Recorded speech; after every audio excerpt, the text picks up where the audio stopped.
What up, everybody? What's up? Jill says she never got used to an extravagant lifestyle and was happy. I saved a lot. Now I have a plenty, but enjoy a pretty simple life. Pretty simpleton, you mean? A pretty simpleton life. What did I do with my freaking thing I want to talk about? I left it upstairs. Jill's enjoying a pretty simpleton life. There's Denise. Oh, Jill's gonna be like, I'm unsubscribing. You offended me.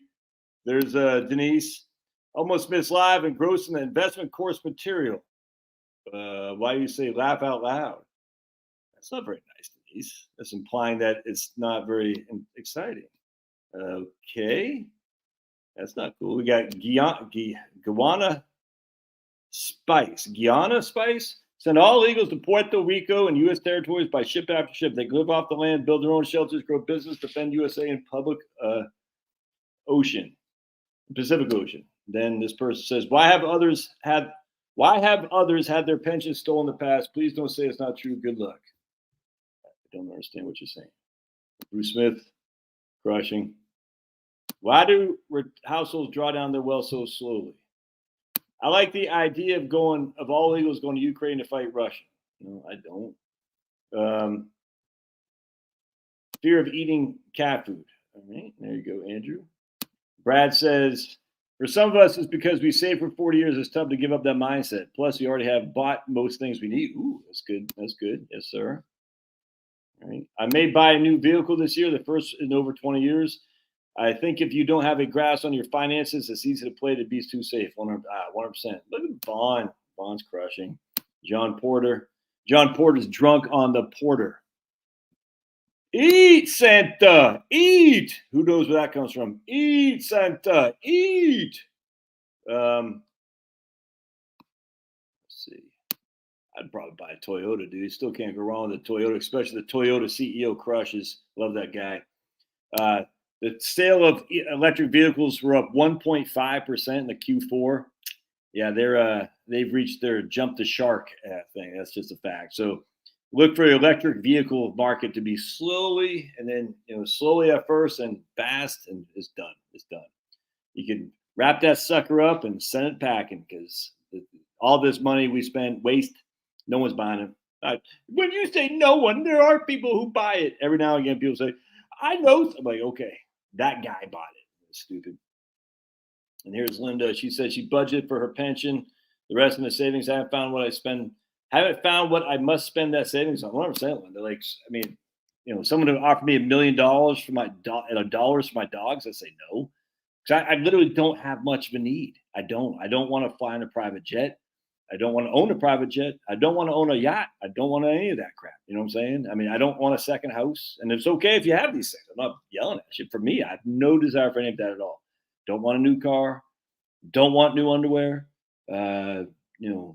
Other than razors to shave, and then my wife does my hair anyway. I don't want to eat ribeye. New York strip choice is fine. My man was telling me he got some prime standing rib roast at Walmart the other day for $7.99 a pound. I said, damn, that's good because you can make those ribeyes right there. So if you find some standing rib roast, right? Standing rib roast. Yeah, you want to buy that sucker up. Anyway, so I don't have that much needs. I mean, I do like coffee, you know what I'm saying? So I drink a lot of coffee, decaf. I do like ice cream. That's the bane of my existence. So I put a couple pounds on this beautiful, beautiful face of mine because I was eating like crazy junk food over the Christmas. Now that that's behind us, I'm hoping to eat less junk. But I don't really have a need for much, dude. It's crazy. Like, I mean, I want my mortgage paid off. But someone could literally offer me $1 billion for my two puppies. Like, oh, no, I literally have no need for that. I interviewed one time 10, 15 years ago at TIA Cref in Philly. And I interviewed with them. And I would never forget this. They were like, the dude who was interviewing me, a weird guy. He was just an odd duck. And I just remember he was okay, but he's weird. And I said, okay. He goes, if you follow what we tell you to do, you can make $700,000-$800,000 a year. I said, well, what is that? He goes, well, blah, blah, blah. I said, well, I don't want, in my head, I'm like, I don't want that kind of money. mean, you factor in city of Philadelphia taxes, New Jersey taxes, and then federal taxes. Out 40% right out the gate. I said, so now that $800,000 is down to what, 460 or something like that. I like, or 440, something like that. I was like, and then you got to work your friggin' ass off. I said, I don't need that, man. That has no appeal to me at all. And that's where I got a bad feeling about that, because like, oh, they're selling the firm like that. You're gonna have all this money, and I don't have any desire at all for any of that crap. I don't want a Mercedes Benz. And again, if you drive a Mercedes Benz, I got no problem with it. Here's oh boy, Brian is showing who he is. I think it's Brianna is what it is. Brian says, I'd take a Subaru over a Toyota. Brianna, you get what I'm saying? You get what I'm saying? The Subaru drivers. Yep, Brianna. Okay, Brian, you tell us who you are. Next thing you know, you have let's put it this way, a rainbow flag bumper sticker. And next thing you know, you're going to say, it'll be coexist with a rainbow flag. And he'll say, oh, love, what do they say?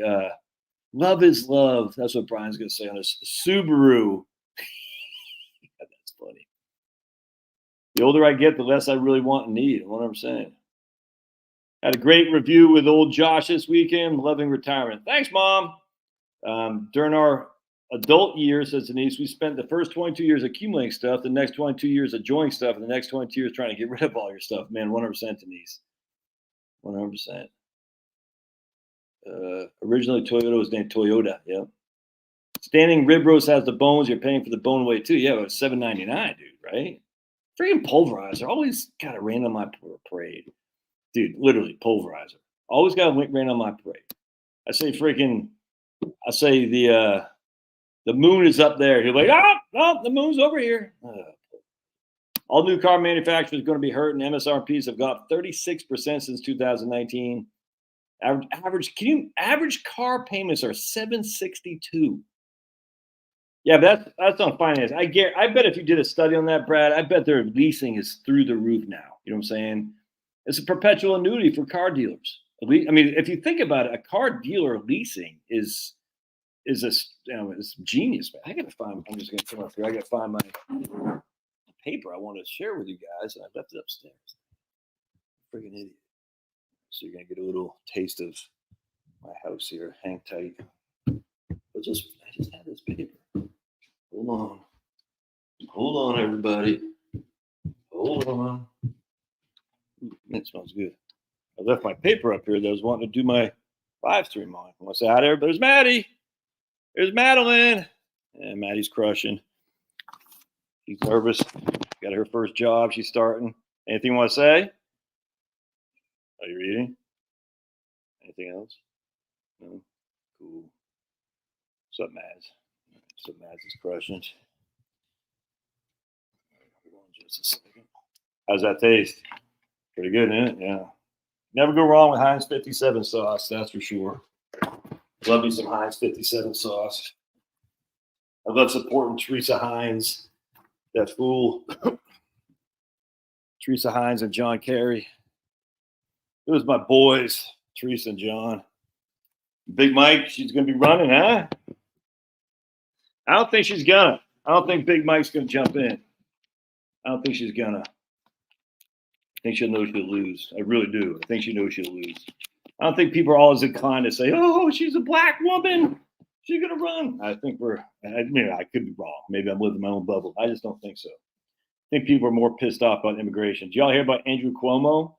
He's now attacking Biden from the right on lack of border control. That immigration is costing these guys dearly, man. It's great to see. Marie says Subarus are the best. Let me guess, Marie, you got a coexist sign on your back, on your car, don't you? Oh, boy. There's CB checking in. Right on. Sean Maddox. Yeah. 02 Dodge Ram still going. It's all Democrat, white. No, I agree 100%. She's not running. It's not running. You know what I'm saying? Kevin Dinsmore says, I have found it hard to transition from the accumulation stage to the disbursement stage to enjoy our savings and investments. Any advice? Do an annuity, dude. 100%. An income annuity. Do an income annuity. That will help you with that transition. I'm just telling you right now because let me just.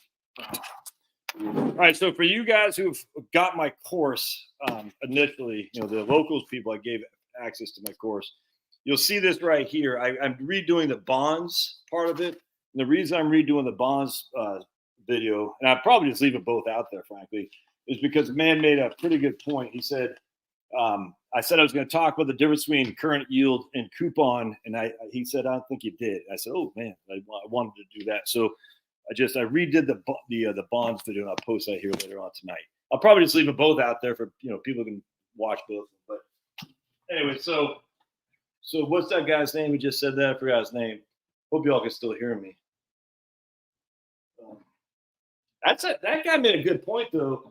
The guy who said if a new car costs $762, people aren't going to spend that kind of money. I mean, some people, idiots, will, but most people won't. And what they're going to do is they're just going to keep their old cars, which is a huge win. Huge win.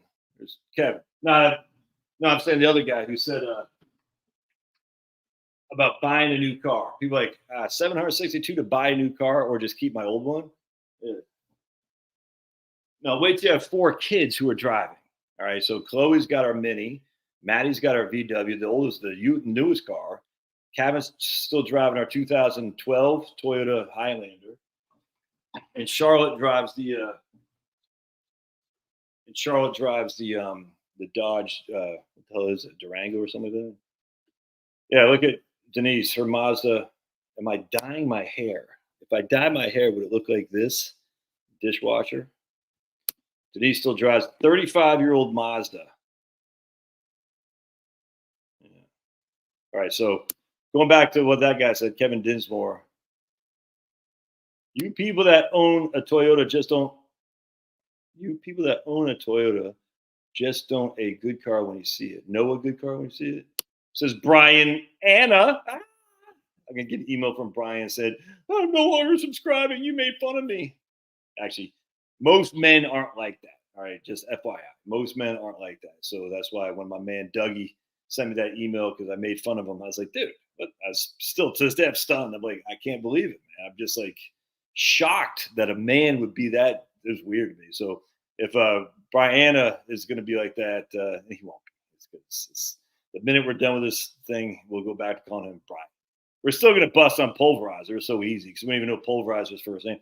Pulverizer's probably a chick. I bet Pulverizer's probably, 5'2", like $110, with a dyed blonde hair.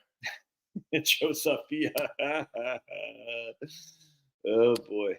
I bet Pulverizer's like 5'2", $110, with spiked dyed blonde hair. You know what I'm saying? And these big freaking old fashioned Hillary Clinton glasses. When they first introduced Hillary, when she was dating Clinton, she had these huge glasses that were uglier than the glasses we got in the Army. I think that's Pulverizer. Yeah, I bet that's Pulverizer. And I guarantee Pulverizer's got a Subaru with a Coexist, Pink Floyd on there, of course, and the 57 flavors on there. Oh, man. All right. Anyway, so Kevin said, how do I increase money? Dude, all the studies will show you that if your guaranteed income is here, you're going to spend to there. That's it. And we're going to go over why that's the case. If your guaranteed income is here, you're going to spend it there. I mean, all the studies show this. We just have this inclination to spend to the extent of our guaranteed income. It's the weirdest thing, man, because we hate with a passion pulling money out of a portfolio. We hate it. My mom says I'm cool. Yeah. Have your mom come on this channel. Let's see what she says. Pulverizer got mad chicks. So yeah, at the Pink Floyd concerts, he said, hey, why don't we smoke this doobies together? They're mad chicks. And be like, sweet, Pulverizer. The next day, they don't remember who this guy was. They're like, okay, what happened? Oh, man. Yeah, smoke. Pulverizer going to Pink Floyd. He's like, oh, man, look at this stage show. It's great. It's a good time for a doob. Come on, girls. And girls like, they're freaking like, yay, Pulverizer. And he's like, here, smoke this. And Pulverizer's like Quagmire from Family Guy. I say Bill Cosby. I say Quagmire from Family Guy. Oh man, that is funny. Behavioral psychology is a science. Yeah, I don't. I mean, what is science anymore? Though that's the issue. But I mean, the fact. I mean, even Daniel Kahneman, whatever that guy is come under some. He wrote "Thinking Slow and Fast" or something like that. I can't remember what it's called. And everyone, he won a Nobel Prize. His buddy Amos Tversky had died before he could win the Nobel, and they had some pretty interesting tidbits. I got his book up there, at least one of them, and it's interesting about human reaction to various things. And it's interesting. It turns out it might not be as truthful. I hate to sound like it's not.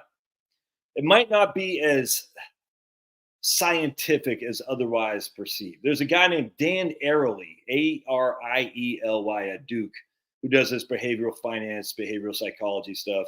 And he's just getting reamed for a lot of studies that are just not, I want to say not legitimate, but there's a lot of issues that have warranted a lot of people say, what the hell, dude? You know what I'm saying?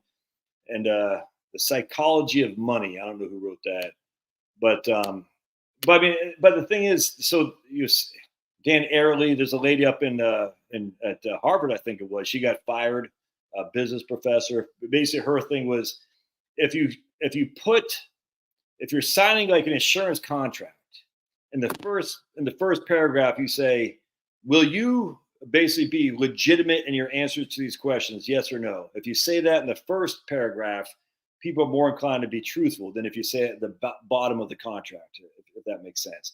And it turns out there's a lot of she got canned because they're like, no, this isn't based on reality. This is based on falsifying data. Now, I'm not accusing her of that. I don't know. I read this stuff. My man, Carl Stack. Carl Stack.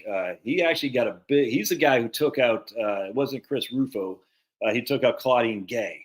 I mean, it was Chris Rufo too. Don't get me wrong, but my man Carl Stack is. I forgot his name, but Chris something. He goes by Carl Stack on Substack. Freaking love that guy. He took out Claudine Gay because he's such a friggin' geek. He looks at the studies these people cite and he's like, well, let's look in the study. He goes, this study's full of crap, man. Um, Carl, what the hell is that guy? Chris Brunette, Brunet, I think. Chris Brunette. I actually tried to interview him a couple years ago, and he's like, he said I get nervous public speaking, but he had written for the American Conservative. I think he was on some other pretty big rag that most right wingers would follow. Marie says she has a USA flag on there. There you go, right on, Marie. Right on. Morgan Housel. That name sounds familiar to me. Where did he come out of nowhere? I just started hearing about this guy or chick, Morgan Housel, but I can't remember why. My 51 Datsun is still running strong, worth 4 to 5 times what I paid. That's crazy. No kid, man. All right, you're back to the name Brian. Hell yeah, look at that. It's 51 Datsun. That's nuts. Dude, I would still have my 1983 Toyota Tercel, 2-door hatchback. That freaking guy was a beat. I don't even think was it 5-speed or 4-speed? I can't remember. But man, I freaking love that car. Betsy bought off my mom for $500 a stick. I think it was a 5-speed. It just, oh man, she just was freaking rocking sock'em. I remember driving. So I went to buy it from my mom. I didn't know how to drive a stick. My mom was in Maine. I was in the Army in Fort Drum, New York. And I said, I have to learn how to buy this to drive this thing. You know what I'm saying? So I got to drive home back to the Army base, Fort Drum. Didn't know how to drive a stick. I was like, I think I bought it like in the summertime. And or it was in the fall, like leaving. So what happens is in Maine, because everyone goes up for vacation in the beginning of summer, everyone leaves from vacation. The end of summer, the 95 is freaking backed like crazy. I don't know if it still is anymore, because back then it just used to be the tolls. Like people, you got to hand over your money. I remember sitting in the toll booth saying, please, let me just slide through here. Because, if you're in first gear, you know what I'm saying, you can just slide on through. You know what I'm saying? You can even put it neutral and then put it into first gear, no problem. It's when you come to a complete stop, you're like, you know what I'm saying? I was like, please don't let me stop where I can't do this going through the toll and everyone's gonna be behind me, because there's like a million people going leaving Maine. And I did have a little bit when I gave the person my money. I was like, let me just slide on through and give the person my money. I was able to get through there pretty easily, but I remember like, please. That's kind of fun. All right, so that's what you do there. I forgot the guy's name again. Um, is you would just give yourself a guaranteed annuity. It's just that simple. Fix the speed. I talked about this in a video I just did today. If you want to increase your retirement income, just give yourself a SPIA. Anyways, that's what you do. You say, all right, I'm going to take, I got $1 million for simplicity. I'm going to take 250, maybe even 500. I'll give myself a guaranteed annuity. For simplicity, I'll get 6% distribution rate off that. That 6% will give me what, $18,000, right? 6%, 18,000. No, $15,000. I mean, it's just that simple. That's how you increase your income. Now you got, 750,000 over here, but you have 15,000 more of income, and you'll always spend that because you're like, yeah, it's coming in. Just that simple. So that's what you do, brother man. All right, let's keep going. So who do we got tomorrow? I'm predicting the Ravens are going to smoke Kansas City, and I think San Francisco will beat the Lions. I think they'll smoke the Lions as well. So we're going to have the Lions and Ravens Super Bowl, and I kind of don't want the Chiefs to beat the Ravens. I kind of want the Chiefs to beat the Ravens because I think the 49ers or the Lions. I'm going for the NFC team. I think the NFC team has a better chance against the Chiefs than they do against the Ravens. But at the same time, like when my kid said, my son Liam today, he said, the thing is, though, the Chiefs are still the Chiefs. You see what I'm saying? I said, that's a good point, man. And I don't want Patrick, what's his name, Mahomes to take over Tom Brady. Yeah, I still know Morgan House. Was Freakonomics said that today, sign at the top rather than – yeah, but it's not true. That's the issue. See, this is what happens, man. This stuff gets around before the truth gets on. It's simply not correct. That's why that lady was fired, because her data set was, I'm going to say, allegedly manipulated. I don't want to be sued for defamation. You know what I'm saying? Am I blocked? Why are you saying am I blocked? I don't get it.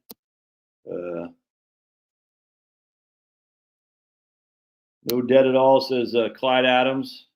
Always living on less than what he earned, retired. I was talking to a guy the other day. A younger guy, 40 in his 40s. He's making good money, but he's not making more than $200,000 a year. He's got kids. His wife makes good money too, and they're making money. Don't get me wrong, but they're not like, but they got a lot of money squirreled away. None of it's from inheritance. No debt at all. I said, how'd you guys do that? We just always don't spend more than we got coming in. It's just that simple. I've been doing that for years. I said, but you had to have a background in this, or you saw your parents or something like that. He goes, well, I did used to try to, arbitrage. So I'd buy, candy at the store and I'd sell it at school and make a profit. I said, yep, that's it, man. He's got the thinking spirit of how to, turn a dime into a dollar. So I knew that guy. I knew that guy was going to crush, but he's young. I was like, damn, dude, you got to worry about estate tax more than anything. All right. Yeah, big football tomorrow. Yep. I remember Turco. Oh yeah. So we went to a nuclear assault concert in Rochester. Me, this guy named Kevin, a couple of Spanish guys that were in my unit, and another. So we all five of us fit in there, and going from Fort Drum to see, I think it was suicidal tendencies now. Nuclear assault. No, we saw nuclear assault in Syracuse. So I can't remember. We're coming back from Rochester. Or come back from Syracuse, seeing some metal show. And I was too drunk to drive. So Kevin drove, and we got hit by a deer, totaled the thing. Oh, dude, that totally sucked, man. I'd still have Betsy. That was in 1990, 1991. I still have her today. She was just a freaking rock, dude. The Rock of Gibraltar. Oh, man. I had a two-door hatchback. My next car was another two-door Tercel. It wasn't like a hatchback. I don't think they made the hatchbacks anymore, though. But, man. Yeah, I don't. So I'm not sure I agree with this sentiment that's treasonous. I'm not sure I'm against sending our product overseas. I don't know. I haven't thought too much about it. I don't trust anything Sniffy Joe does. But if we're keeping our own liquefied natural gas in country as opposed to selling it, that means we have more and other countries have less, which seems like a pretty good move to me. If he's doing under the climate change thing, it's just words. I'm not all that against that necessarily. Now, if he starts doing stuff where you can't drill, I get all that, but it's just like just because he closes out the exports of stuff that we actually have a need for as well, in of itself, that is a bomb.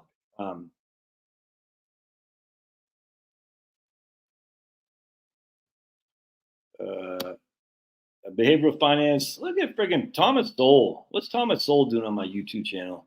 Friggin' Thomas Sowell, you crush. Behavioral finance. Always enjoyed the endowment effect bias. I think the study used a coffee mug for the research. I don't know. But, Jill, you can't drive a stick? Damn, girl. Oh, yeah. I wanted to get a stick, something wicked. My wife's like, no. Okay. Oh, dude. Celtic Spirits, guys. Oh, for the love of the good Lord. You got to change your screen name then. Yeah, right here is my Subaru's plain silver with no bumper stickers. I put the mountain bike in back. I'm convinced that many other drivers mistake me for a member of 57 Flavors or coexist Colt 2. 3 Toyotas in my family, right on. Yeah, Linda says it wasn't for that 65 Buick broadsiding my Turkle, I would still be running. It would still be running. This guy likes his Honda, but only got 2 wheels. Oh, man. Yeah, all EVs are quiet, though. I mean, that's the thing about electric vehicles. They're quiet. Actually, in fact, it's funny because I live in a pretty uppity place where lots of Teslas run around. So when I'm going for my walk, I always, before I cross the road, I always got to look over my shoulder to make sure it's not an electric vehicle. It's very, very quiet. Stick shifts are for control freaks. Sounds like DB Douglas doesn't know how to do what man can do. Man should be able to drive a stick. Sounds like DB Douglas doesn't know how to be a man, huh? Colossal government would have us riding electric crap, living in tiny shit. 100%. I can. Okay. Oh, now he comes up. He says he can drive one. Sure. He said, "Oh man, I'm looking like a wimp." I gotta say, next thing you know, DB Douglas say, "People on firearms are control freaks. Not for me." I said, "Oh, because you don't know how to shoot." Hill stops were the worst. Will stick shift.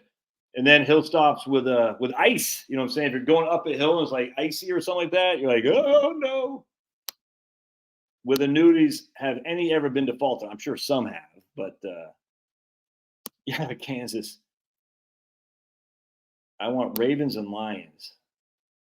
Really? Ravens? I thought you being a Steelers fan, you would not want the AFC North team to win. I mean, have annuities ever been defaulted? I'm sure the answer to that is yes. Which one they are, I don't know. How many? Not very many. Not compared to banks, that's for sure.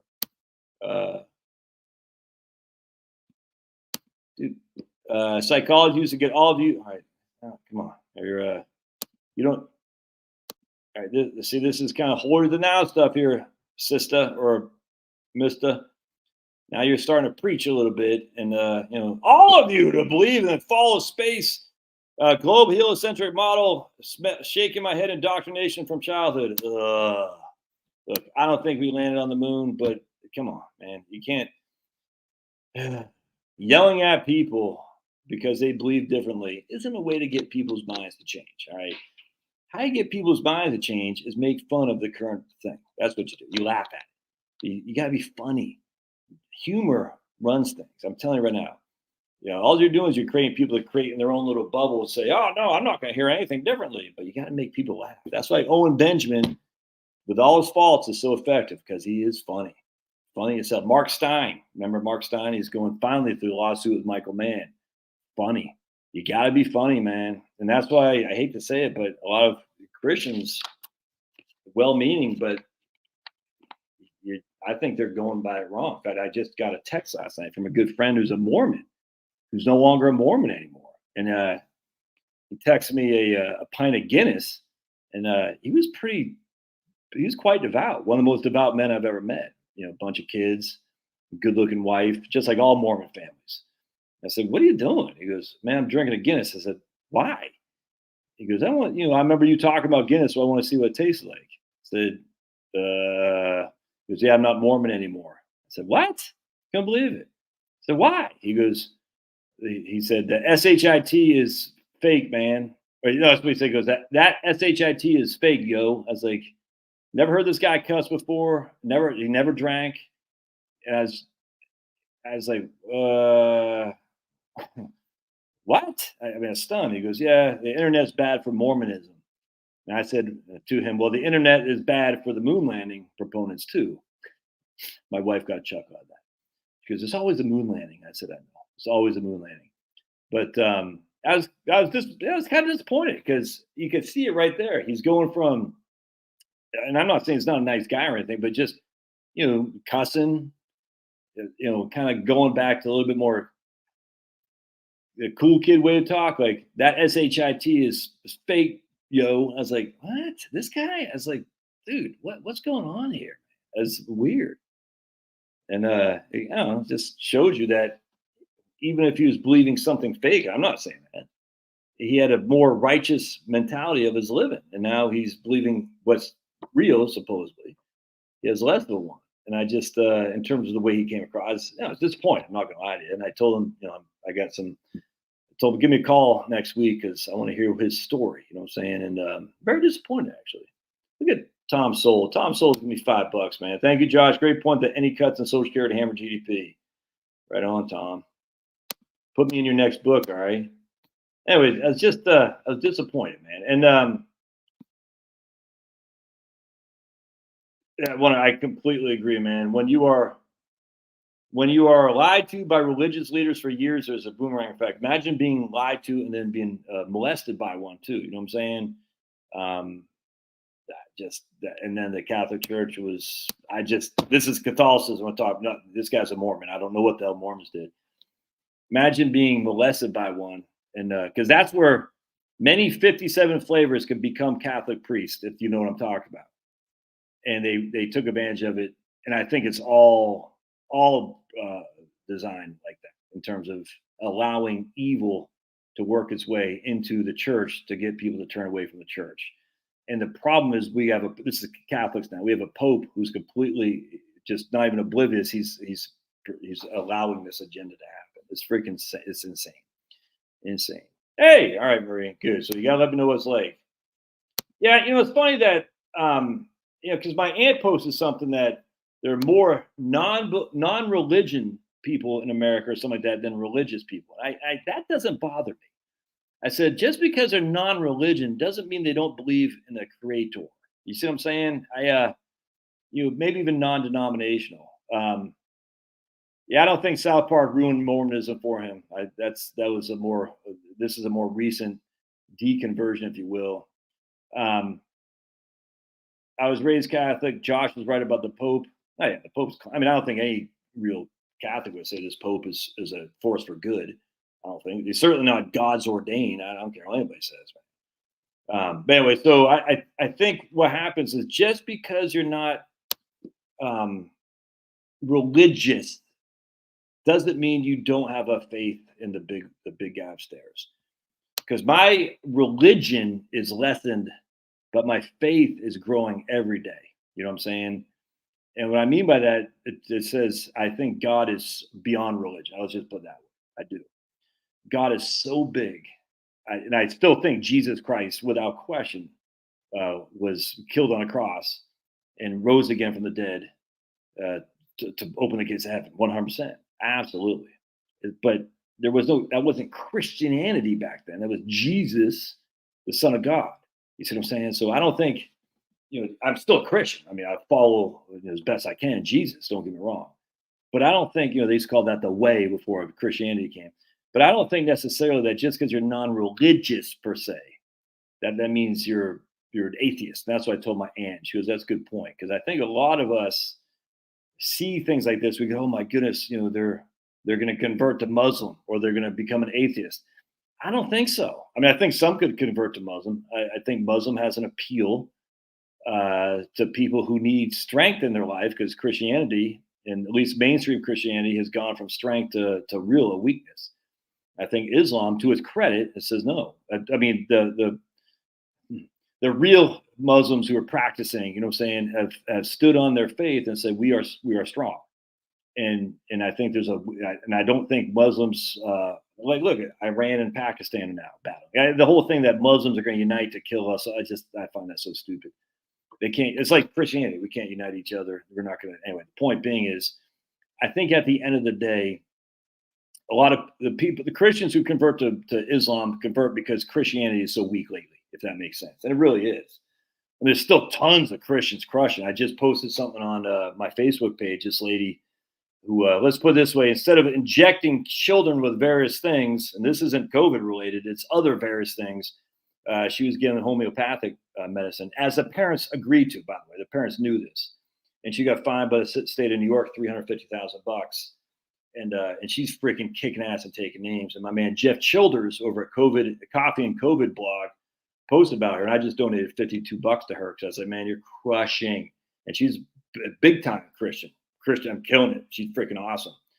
And that's the thing with Christians. We got so ingrained in this world. I don't know if that's the right word, entranced maybe, that we're just fat and lazy. We haven't had to be strong. You know what I'm saying? And as such, it's coming back on us.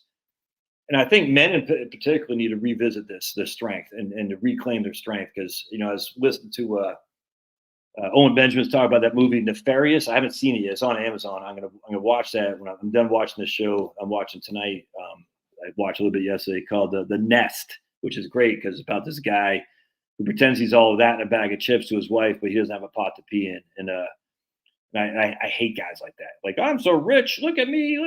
And they don't have a pot to pee in. Anyway, Nefarious, man. Nefarious. So what happens is the freaking the devil is inside. I've only seen clips of it. The devil's inside this guy, and he's talking. Basically, he's talking to a psychologist, and a psychologist is about ready to convince his girlfriend to have an abortion. Dude, whoa! I was listening to this, it really brings chills down my spine. It was, first of all, the freaking acting is insane. I don't know much about acting, but I'm sitting there thinking, whoever's playing that devil guy, that guy is freaking insanely good as act. I was like, I was convinced he was literally the devil. It was crazy. I don't know if you've seen Nefarious, but man, it's freaking crazy. He's like, oh yeah, the woman had basically saying the men are guilty for abortion. I was like, hallelujah, man. Hallelujah, 100%. The men are guilty for it, not the woman. It's the man who's guilty for it. It's just a fact. Who loves abortion most, the women or the men? The men do, because they get to freaking wet their willies with no responsibility, no personal body, not loss of bodily autonomy or anything. The women who experienced abortion were anyway. So men have pushed abortion because men like to freaking get jiggy with it without any responsibility. Anyway, this guy was talking about it, but it's way different than I'm saying. It was, the way he was doing is like, he's 100% right. So it's on Amazon for free. Nefarious. I don't know if you'd say that. Most non-religious. Do you have any evidence of that, Jill? I don't know that. Most non-religion tend to become quite secular and worldly when it comes down to it. I don't know if that's. I can't go that. You don't know. You might know. You might have some evidence of that. I don't. In fact, I look at many religious, and they're very secular and worldly too. Yeah, Nefarious. Watch Nefarious, dude. I haven't seen the movie. That's my next list. But man, it is freaking. Apparently, it's just a dialogue between the devil who's taking over people's souls, the demons, and it sounds great, man. Love don't cure all. Sometimes you got to show them how the cow eats the cabbage. I don't even know what that means. I choose my friends because I like them, not because of their faith. Actually, Kevin, I think your friends you choose, you might like them, but it might not go the other direction. Kevin chooses invisible friends. You know what I'm saying? Kevin's like, oh, here's my friend Invisible, my other friend Invisible. This guy's got ACA subsidy, insurance subsidies is great. Has anyone seen the trailer for Civil War? They have a Cali and Texas succeeding and forming their own republics. Where's that at? Yeah, right here. Is that what it is? Yeah, Brad. On the day of his scheduled execution, this is Nefarious, a convicted serial killer tells a psychiatrist he's a demon who can possess his body. And the crazy thing is, I don't think it's a ruin to you, but the psychiatrist or psychologist, whatever the hell they are, is like, nah, get out, you're nuts. And the guy says, oh, well, how's Mindy doing? By the way, the guy, the psychiatrist, what? Oh yeah, how's Mindy doing? Knowing full well that Mindy was scheduled to get an abortion. Abortion's evil. Look, Republicans can lose until the cows come home. You cannot be a defender of abortion. It's evil. And men are the reason for it. It's just a fact. And men are the biggest proponents of it. It's just a fact. You know what I'm saying? And men need to take responsibility, as I tell my kids, to keep their freaking pants on until they get married. Just a fact. In fact, I was thinking about this the other day. I was going through some old stuff in my attic. I was coming across some old high school pictures and stuff. It's like, looking at, people I used to hang with and, like girlfriends and stuff. I said, what if they don't have kids? I mean, I have no clue. I don't follow anybody from high school. I just wondered. It's like, do any of these people have kids? You know what I'm saying? Because what's happened is we've encouraged society to just have fun, don't have any responsibility. And it sounds great while you're young and dumb, but today, Kevin spot my oldest son spotted me on the weights. I play basketball with my other son almost whenever it's nice out. You know what I'm saying? And like, these are things, dude. I'm Maddie's getting ready to pack up for her journey to her first gig, and we're working on that. And Chloe just texted. Funny, she just texted. The group, our family, saying, "Hey, she's on a study abroad," and they were showing pictures of her family to everybody, and she goes, all the people around, Chloe said, "Oh man, your mom is stunning." I said, "Damn straight, she's stunning." You know what I'm saying? And then she texted us and said, "Well, what do they say about me?" They said, "You're all right." And I said, "Oh man." I mean, how do you not? I mean, it's okay if you don't have kids, but I don't care. I'm just like, I just wonder, like, imagine not being married to someone who didn't want kids. I don't even. How would you even know, like, beforehand? Like, so because me, I'm just so stupid. I told Charlotte probably on our first date that I want a big family. You know what I'm saying? I didn't know she came from 9. She's one of 9. I didn't know that. I knew she was Catholic, so that gave me some intuition, but I didn't know she was one of 9. I said, "Yeah, I want a big family."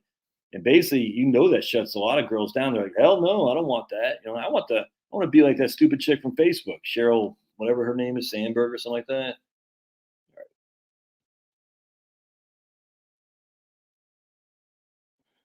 Let's get. I don't even know what the hell that means, Kevin. 72 Coronet with 3 in the tree. Keep it rolling, Josh. Keep it rolling. And we got El Orden Financiero. All right. That sounds like a pretty cool name. I have no friends, too much trouble. You got a friend in Texas. The Civil War trailer on YouTube. The movie hits theaters on April 12th. Abortion is wrong as the result of family disintegration. Yeah, maybe. I think it's the result of cheapening sex, though, frankly, all there is to it. And because there was men have always been silver tongued at trying to get ladies to take their pants off, if you know what I'm saying. Too many kids without both parents. Yeah. It's Harry. We're just talking about annuities, Harry. Just talking about income annuities. Look at Harry. Look at Harry's crushing. I just can't imagine not having grandkids.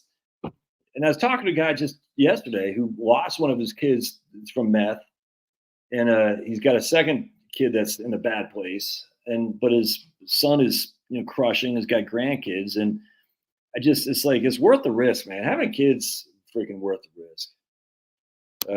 Based on people I worked with and extended family, I'm not saying all those who are a member of a church are all perfect, but overall people take time. Oh yeah, well, if you go to church on a regular basis, I completely agree. I don't have any disagreement with that. I think if you're going to church, making a practice of it.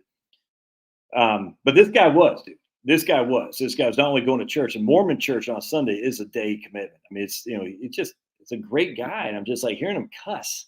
He wasn't dropping F-bombs or anything, but just like, it's like, dude, this isn't good, man. And if Mormonism and all its lies, I'm not saying it does. I'm just saying, just say it did. I'm not saying it does. Keeps you on the straight and narrow to raise good children, be a good man to your kids, be good in the community, and that's worth it. It really is. Mormons, some of the best preppers are Mormons. You know what I'm saying? LDS Prepper on YouTube. That guy freaking crushes. Now, some of the Mormons, I'll grant you, I have met some Mormons who like the finer things, if that makes sense. You know what I'm saying? But they tithe like crazy. The problem with Mormons is what they did is they just like Catholics. I don't know about Andy Stanley at the what the hell is that place called down here in Alpharetta, North Point Community Church. I don't know what they did, but the COVID stuff, they show their true colors, man. A lot of Catholics like, oh, no, you can't come and get the sacrifice. Oh, it's crazy, crazy. And Mormons did the same thing. Mormons don't promote the jab. I'm stunned by it. I said, of all churches, Mormons, and nope. And I don't know about your run-of-the-mill Muslim mosque, but I have a sneaky suspicion the Palestinians weren't promoting the jabs the way the Israelis were. Just thinking out there. Think outside the box. You got a sneaky suspicion the Palestinians, I don't know about their gun control, but Israel had pretty heavy gun control.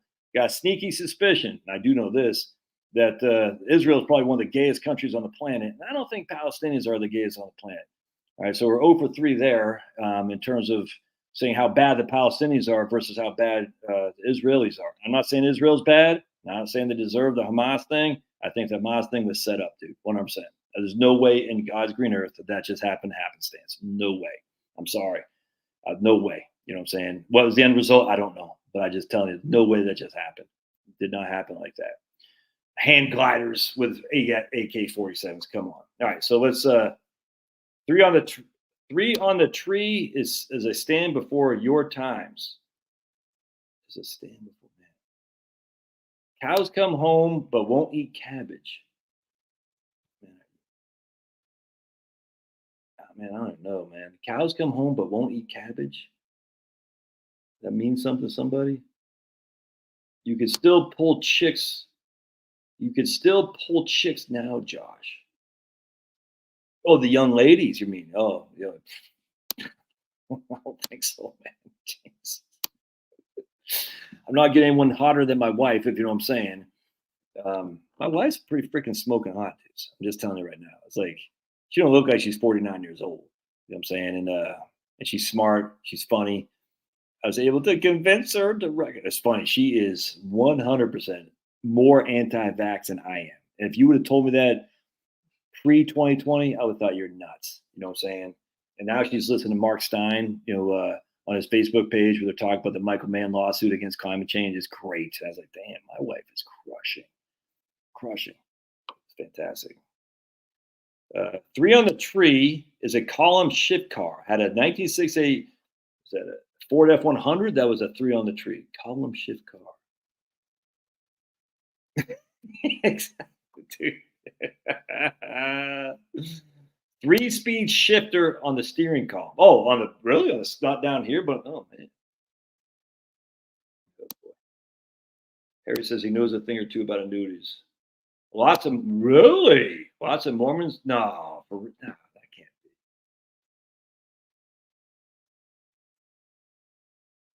Lots of Mormons run the casinos in Las Vegas? No, tell me that's not true, man. That's bad.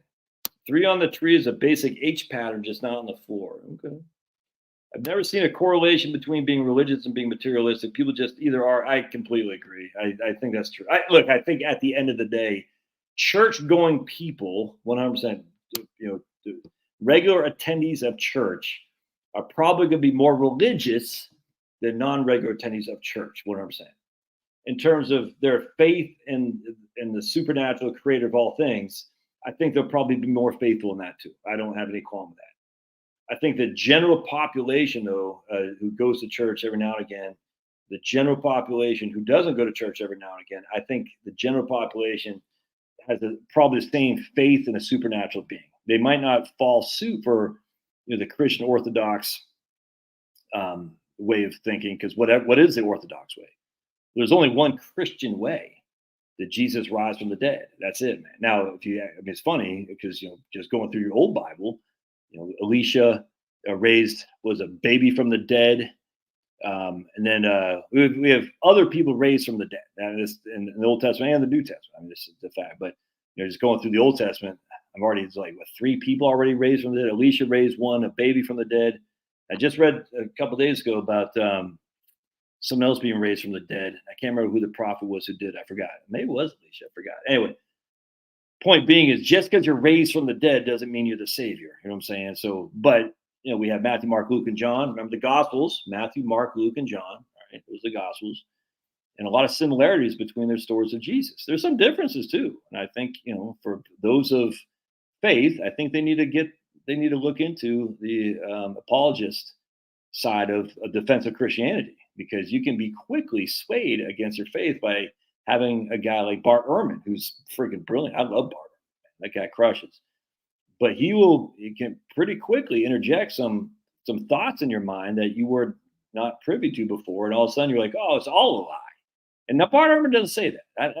I give credit. Maybe he does in other things, but the videos I watch of Bart Ehrman, he doesn't say it's a lie. He doesn't say, oh, these idiot Christians. He goes, this is what it is, and here's what we have for evidence that will challenge that to some regard. I think Bart Ehrman is probably a good man. You know what I'm saying? And he's not an anti-Christian. He's just an agnostic. He's not an atheist. At least, I don't think he calls himself atheist. But I like Bart Ehrman because that's a guy who will challenge your thinking on this stuff, man. And and this is why I said, I have a client who went to seminary school, and I said it's funny because people I know who go to seminary school, some come out the biggest atheists there are, or the biggest anti-Christians, I should say. He goes, yep, that happened in our seminary too. Because a lot of these guys, they go to seminary because they have this desire to preach the word, but they haven't really heard the challenge to the word, and then they read the scripture, and then all of a sudden they're like, that's not what I thought. You know what I'm saying? Especially the Old Testament. It's tough, man. It's tough. And so they go in there with what they thought was a strong faith, but it was actually weak faith, because they weren't quite sure the arguments against the faith. And now they hear the arguments against the faith just by reading the book itself. And they're like, they said, I didn't know that. You see what I'm saying? And that's the problem. You don't read the book. You don't know what you don't know what you read. You don't know what your faith is if you don't read the book. All right. So it's lots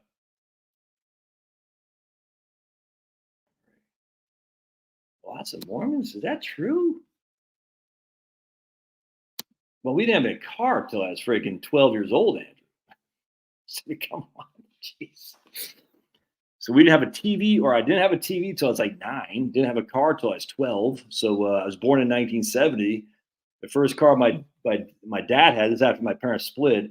We call it Snoopy. It was a Dodge Colt. It wasn't Dodge Colt. It was like what the hell was it? It was a different version of the Dodge Colt. It was I forgot what it's called, but it was white. It was a stick. It wasn't a Dodge Colt. It was like, what was that thing called?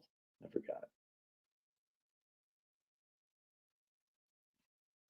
Yeah, but Jill, Catholics and Protestants have different Bibles too. I mean, we got 73 books, and Protestants only have 66. So we could easily say those people aren't Christian either if it's based on their book. I think it's based on whether or not you think Jesus rose from the dead as the savior of all humanity because of his actions on the cross. I think it's pretty simple for me. Did Jesus live? Yes. Did he die? Yes. Did he rise again from the dead? Yes.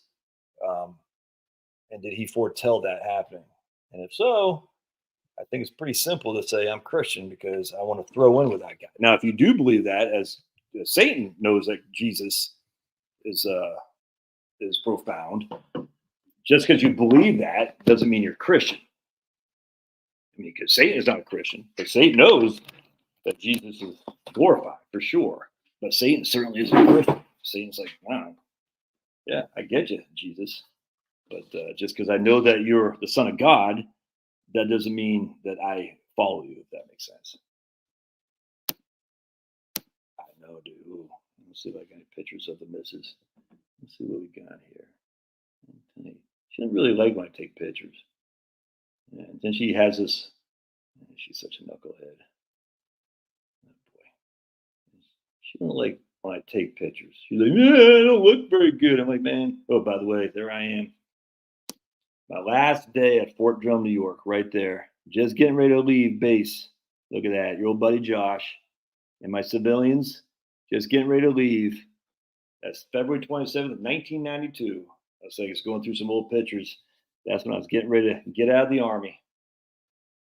There I am on Peaks Island, right there. It's me in the Rams outfit, right there. That's Matt Teff, one of my good friends. It's probably 1976. Yeah, that's Peaks Island where I lived. Pretty cool, huh? Yep.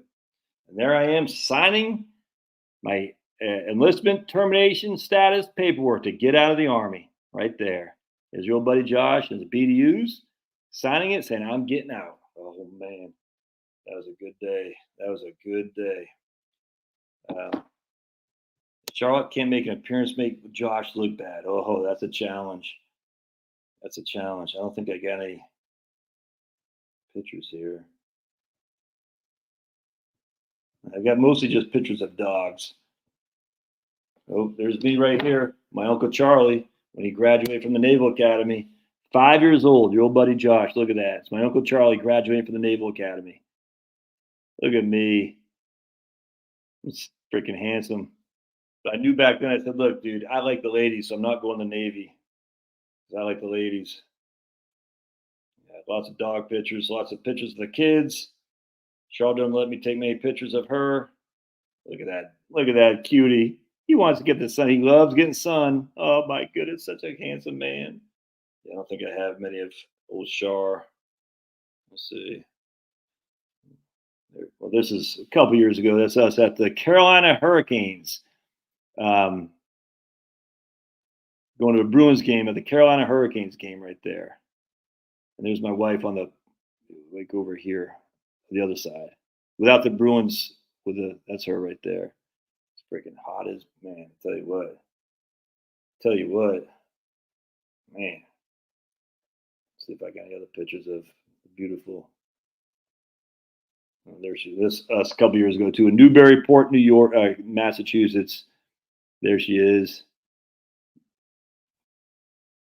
That looks like Nikki Haley there a little bit, doesn't she? Of course, my wife is freaking smart. Nikki Haley ain't that. So this is what I love right here. Check this out. Went to the moon, 1969, 2017. Still can't go to the moon. All right. So let's see. Let's bring up this article.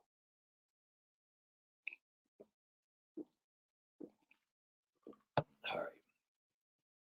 Well, that's 22 years old. Marie has 22 years old. That's how old I was. I hope I look young compared to now. The implication, I look so young, now I don't look so young is what you're saying, Marie. Someone actually said that the other day on my YouTube channel, says, you look older than 1970, like, because I was born in 1970. I said, what? I said, man, dude, I look older than 53 years old. I pay almost $1,800 a year for auto insurance. And I drive like a granny. Yeah, that's freaking nuts, dude.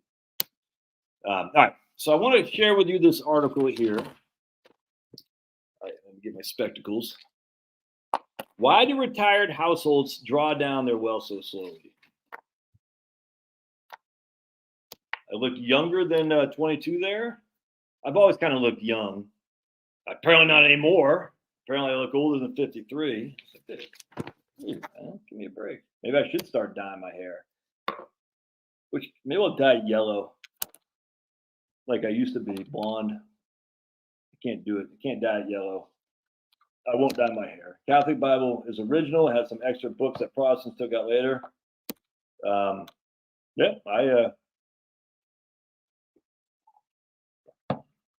don't disagree with that in the least. You know what I'm saying? I learned buku from you, Josh. Thanks, Kevin. I asked what question earlier? You asked a question, Pulverizer? Let's see. All right. So, all right. So this is pretty interesting. So this is written in 2023, October 2023, and it's the point being is at least you have hair to dye. That is true. At least you have hair to dye. Yeah, I'm happy for that. My granddad, who knows? My granddad, my wife's, my mom's dad. Isn't that what it is? My wife's dad, and no, my wife's dad, my mom's dad. He had a set of hair. My grampy. All right. So I'm just going to read you the beginning here because this is pretty interesting. Then we're going to go into it. And you can, hey, right on, Kevin. Look at Kevin said, I've shattered many retirement myths. I'm going to shatter a couple more here with this article here too, because you're like, damn. The life cycle framework of Modigliani, I've never pronounced this guy's name. I think he won a Nobel Prize like the 50s. Modi, that's usually the way it works, Maria. It takes about an hour to get cracking here. I know. Just stick to the issues. Chuck said, I see this issue. All the uninsured drivers, i.e., illegal immigrants, man. I'm telling you, when we were in Arizona and we moved back to Virginia from Arizona, our auto insurance policies fell like 50% because all the illegal immigrants in Arizona. It's crazy. Modigliani, anyway, there's an old economist around the same time as Markowitz named, I want to say it's Francis. Was it Francis? I can't remember his first name. Henry? I forgot. Modigliani, I can't pronounce it. And he did this thing called the life cycle. All right. And basically what it is households will smooth consumption by accumulating wealth during their prime earning years and then spending it once they retire. All right. That's the model, the life cycle consumption model. You're going to save, and then you're going to spend. That makes sense. The simplest version of the model, with no bequest motives to leave money downstream, or uncertainty about length of life, so you don't know how long you're going to live. You're not worried about your longevity, and you're not trying to leave money downstream. All right. The simplest version further predicts that households will begin decumulating their wealth as soon as they retire and will die with no wealth. All right. So they're going to bounce their last check because they don't care about leaving money to anyone behind them, and they're not worried about their longevity. This prediction stands in sharp contrast to the data, which show that retired households, especially those with high lifetime incomes — I chuckle when he says high, because high with all rich people, it's not. But anyway, especially those with high lifetime income decumulate their assets very slowly. Indeed, many die leaving large estates, and I chuckle at large. In the past 2 decades, a growing literature has sought to explain this retirement savings puzzle. In this article, we review and evaluate the 3 leading explanations for why older households are reluctant to draw down their wealth. All right, interesting, is it not? Yes, it is. So let's go. I'm just going to kind of go through my highlights here. So basically, they're going to look at 3 things. They're going to look at health, basically health. They're concerned about healthcare essentially as you age. People are afraid to spend down their wealth because they're concerned about healthcare. They're going to look at bequesting their wealth. People are not going to spend down their wealth because they want to leave a big bequest, an inheritance. And then they're going to look at households, their houses that they have. People are afraid to do reverse mortgages or something like that because the household is considered part of your wealth. Because they like the idea of staying in their homes and they don't want a debt against their homes and they don't want the house to be taken from and all that. So there's 3 reasons why they're thinking, why do people not spend down their house? Spend down their wealth. And, if you're thinking about leaving a bequest, you're not going to spend down your wealth. If you're worried about long-term care or any kind of health insurance, you're not going to spend down your wealth. And then finally, if you're, saying, I don't want to be put out of my house, I'm not going to take a reverse mortgage, I don't want to take on debt, I'm debt intolerant, I'm not going to spend down my wealth there either. It's very interesting. And then they kind of look at the facts behind it. One thing that's very interesting, I wonder if I can bring this up, actually. Hold on a second. I should be able to bring this up. Oh, I don't know why I didn't think about that to begin with. Hold on, guys. Hang tight with me. We'll bring this up.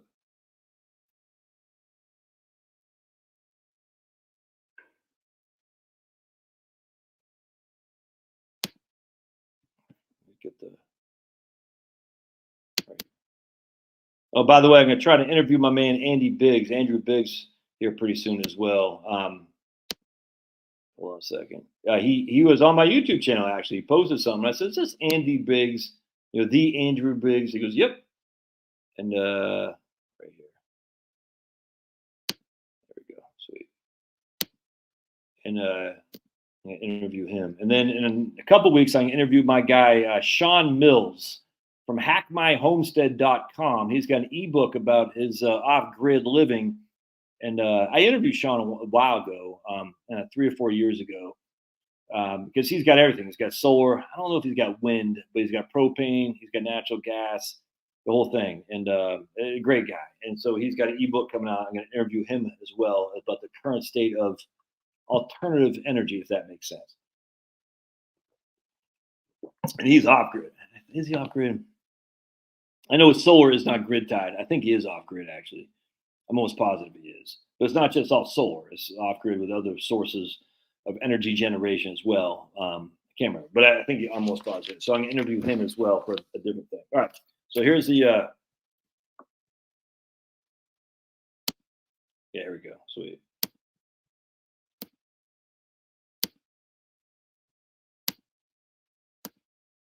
All right, so here we go. Make sure y'all can see that.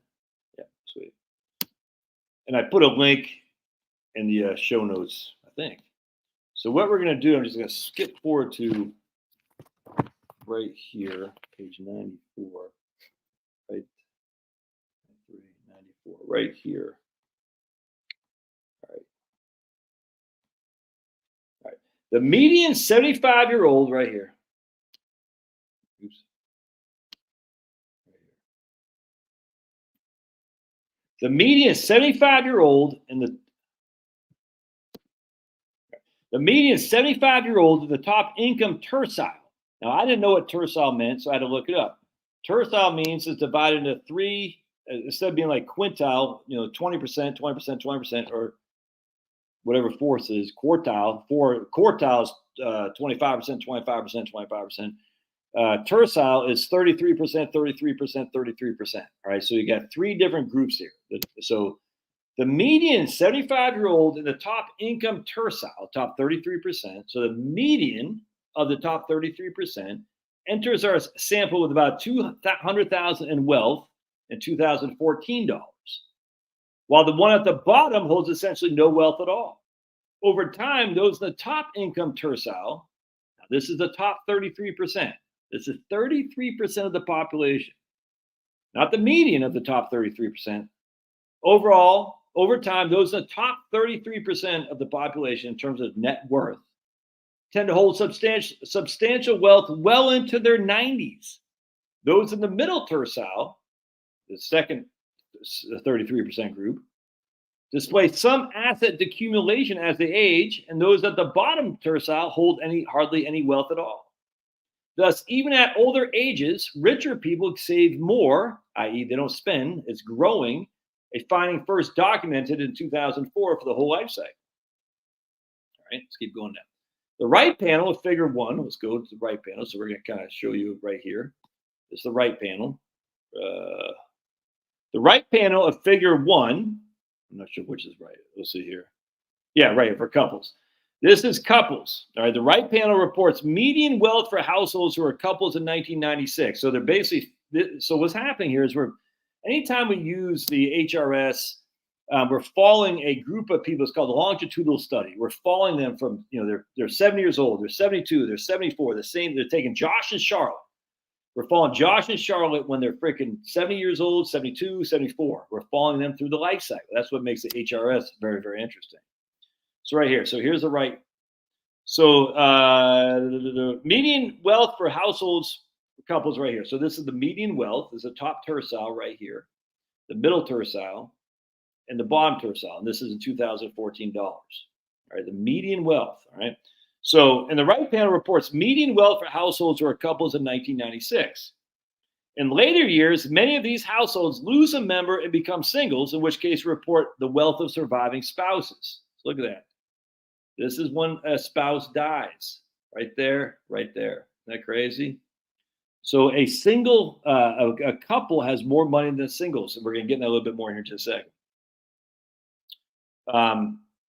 So when they become singles, we report the wealth of the surviving spouse. It drops significantly.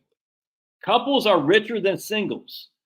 Couples in the highest income tercile hold around 300,000. Right there. Couples in the highest income tercile hold about 300,000 bucks. And couples in the lowest income tercile hold about 70,000 in the early stages of their retirement. So look, I mean, they're basically riding $70,000 in the lowest tercile. This is couples now, not singles. This is couples. All right. So couples, even in the lowest tercile, hold about $70,000 in 2014 of asset, of net worth. As with singles, couples in the highest income tercile hold large amounts of wealth well into their 90s. You can see they hold large amounts of wealth well into their 90s. These are singles, these are couples. All right. While the lowest tercile hold little wealth. So the lowest tercile is, if you're a couple, it's about 40,000 or so. And if you're single, no wealth. Right. thousands. This is a median. All right. Does that make sense? Let's keep going. Many couples experience a significant decline in wealth when one spouse dies, right there. Some of this decline is attributable to an end-of-life medical and other expenses, but most is due to bequest to non-spouse heirs. Are you all hearing that? This drop-off isn't because they're running out of money and the wife is getting poor necessarily.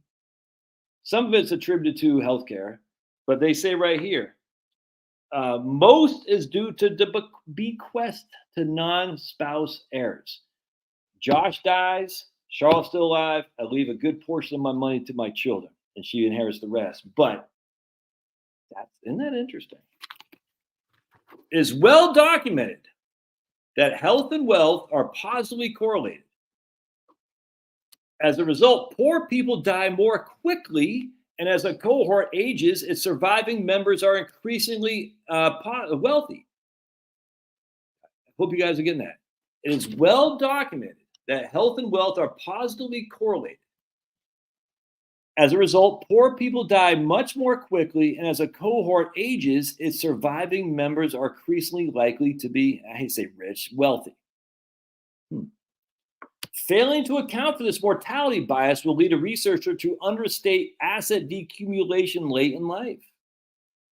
That's interesting. So what's happening here is you're saying, well, look, this is our wealth isn't declining as much. Well, the reason the wealth isn't declining as much because the poor people died earlier than the wealthier people. And the poor people are the ones that don't have that much wealth. And so if the poor people without that much wealth are dying, and the rest of the cohort, the group of people we're studying, are inherently less poor than the people who died, that means they have more wealth. Isn't that interesting? Now, what they go on to say here is they're going to say, failing to account for this mortality bias will lead a researcher to understate decumulation later in life. We show that a mortality bias is quantitatively important, although conditioning on income, as we do in the above graphs, reduces its effects. Regardless of how mortality bias is addressed, the puzzle remains. The asset decumulation of older households is significantly slower than that implied by the lifestyle model, which is what all financial planning is based on. Anyway, I want to point that out. I gotta say. So what that tells you is, we're poor. Health is wealth. If you're poor, you're dying earlier than people who aren't poor, which means we don't have to worry so much about you running out of money when you're 95 years old.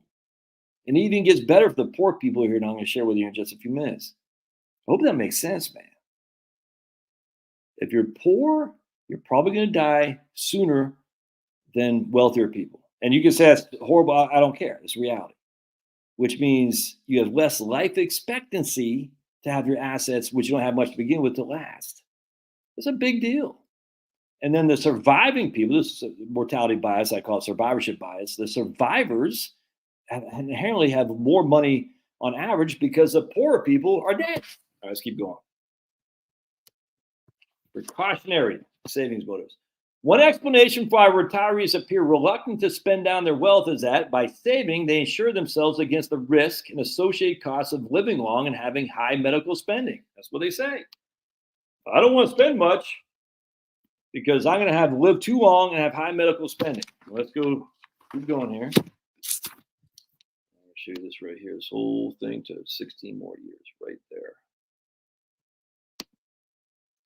In an important study, early study, Davies showed that when lifespans are uncertain and there's no annuity income, individuals with reasonable levels of risk aversion will never fully deplete their wealth. Going back to what that guy said, Kevin Dinsmore. How can I give myself an increase in income, but I'm still worried about the accumulation side of it? Right here. This is what Kevin Dinsmore is dealing with. A lot of you guys are too. This guy in 1981 showed that when lifespans are uncertain, we don't know how long you're going to live, and when there's no annuity income, that includes Social Security, but even with Social Security, you're saying, I'm worried about running out of money. Individuals with reasonable levels of risk aversion will never deplete their wealth. It's the annuity. Increasing the annuity will give you an increase in your income. It's just a fact. You'll be less risk. you'll say, once you got the annuity kicking in, you're going to spend it. You're going to go buy a pack of baseball cards. Without the annuity income, you're going to have to literally pull it from your portfolio. The risk of living long may be especially strong for rich people, women, and people in good health, who tend to live longer than their poor, male, and sick counterparts. Using mortality rates estimated from this data set, we find that an unhealthy 70-year-old male at the bottom quintile of the income distribution expects to live only 6 more years, while a healthy woman at the top quintile of the permanent income distribution will live 16 more years. So a healthy woman who's 70 years old, who's in a higher income base, will live till she's 86. An unhealthy man who's in a lower income base will live till he's 76. Pretty interesting. So who should start freaking spending now some of their money? The unhealthy man better get cracking because he doesn't have that much life expectancy ahead of him. All right, so now we're going to look at this chart right here. This is, I think, pretty interesting. Now, I want to point something out. Hold on a second. Mean medical spending. Median wealth. All right. This is important. Mean is average. Average is not the same as median. Average is skewed towards the outliers. The people who spend the most will skew the averages upwards. Median is just 50% spend more, 50% spend less. This is average medical spending. It'll be distorted to look like more spending per person. Let's just not. And I'm going to show it. I'm going to prove it here in just a second. All right, let's just go. All right. The left panel right here shows the sum of out-of-pocket expenses and the payments made by Medicaid. All right, so this is using 2014 dollars. We show the cohort age when they're 78, 82, 86, 90, 94, 98, and 102. The top tercile, when the cohort was 100 years old, was spending $27,500 a year. On average, was the average spending. Not the average person was spending that much. The average spending was $27,500 a year, the top tercile of income. The bottom tercile, again, this is someone who's 100 years old, was spending about $22,500. But guess what? The bottom tercile wasn't spending that because Medicaid was kicking in. Let's keep going. Out-of-pocket expenses are the sum of what an individual spends on drugs, hospital stays, nursing home care, home health care, blah, blah, blah. The public, let's see. The left panel shows that medical expenses rise rapidly with age for individuals in the middle income tercile, meaning spending from, spending from roughly $6,000 a year at age 76 to $26,000 a year at age 100. But again, this bottom tercile, the poor people, they're not paying this because Medicaid is paying for it. So this is out of pocket plus Medicaid. If we just use straight out of pocket, look at the bottom tercile. They're spending $2,500 at 78, 4,000, about $6,000 a year. The bottom tercile. This again without including Medicaid. The middle tercile, as they get older, they start spending more. But guess what also is happening here? Again, more survivorship bias. As you get older, you start spending more in your medical. Right? Because these people are that dead. Many people are dead before they even start spending very much on Medicare. As you get older, you start spending more, or not Medicare, healthcare, which means this is a survivorship bias in the exact opposite way. We're survivor in terms of people who spend a lot of money on healthcare. Same thing here. People who spend a lot of money on healthcare are the people who are still living. Other people are dead well before that. I just showed you just a second ago. A guy in the lowest tercile income and not in good shape, he's dead by the time he's 76, most likely. So that guy's not even included in this. The only people included in this are going to be the older people who spend a lot of money in healthcare. But you can see here, when you factor in out of pocket, what their out of pocket is, not including government resources and whatnot, even the richer people out of pocket at 98 years old are spending $18,000 a year. Come on, $18,000 a year. And people are like, oh! But check this out. It gets even better. Right here. The left panel shows the medical expenses rise rapidly with age. Yep, we already got that. We'll keep going here. Oh, yeah, here I want to go down here. Oh, right here. One sec. Right here.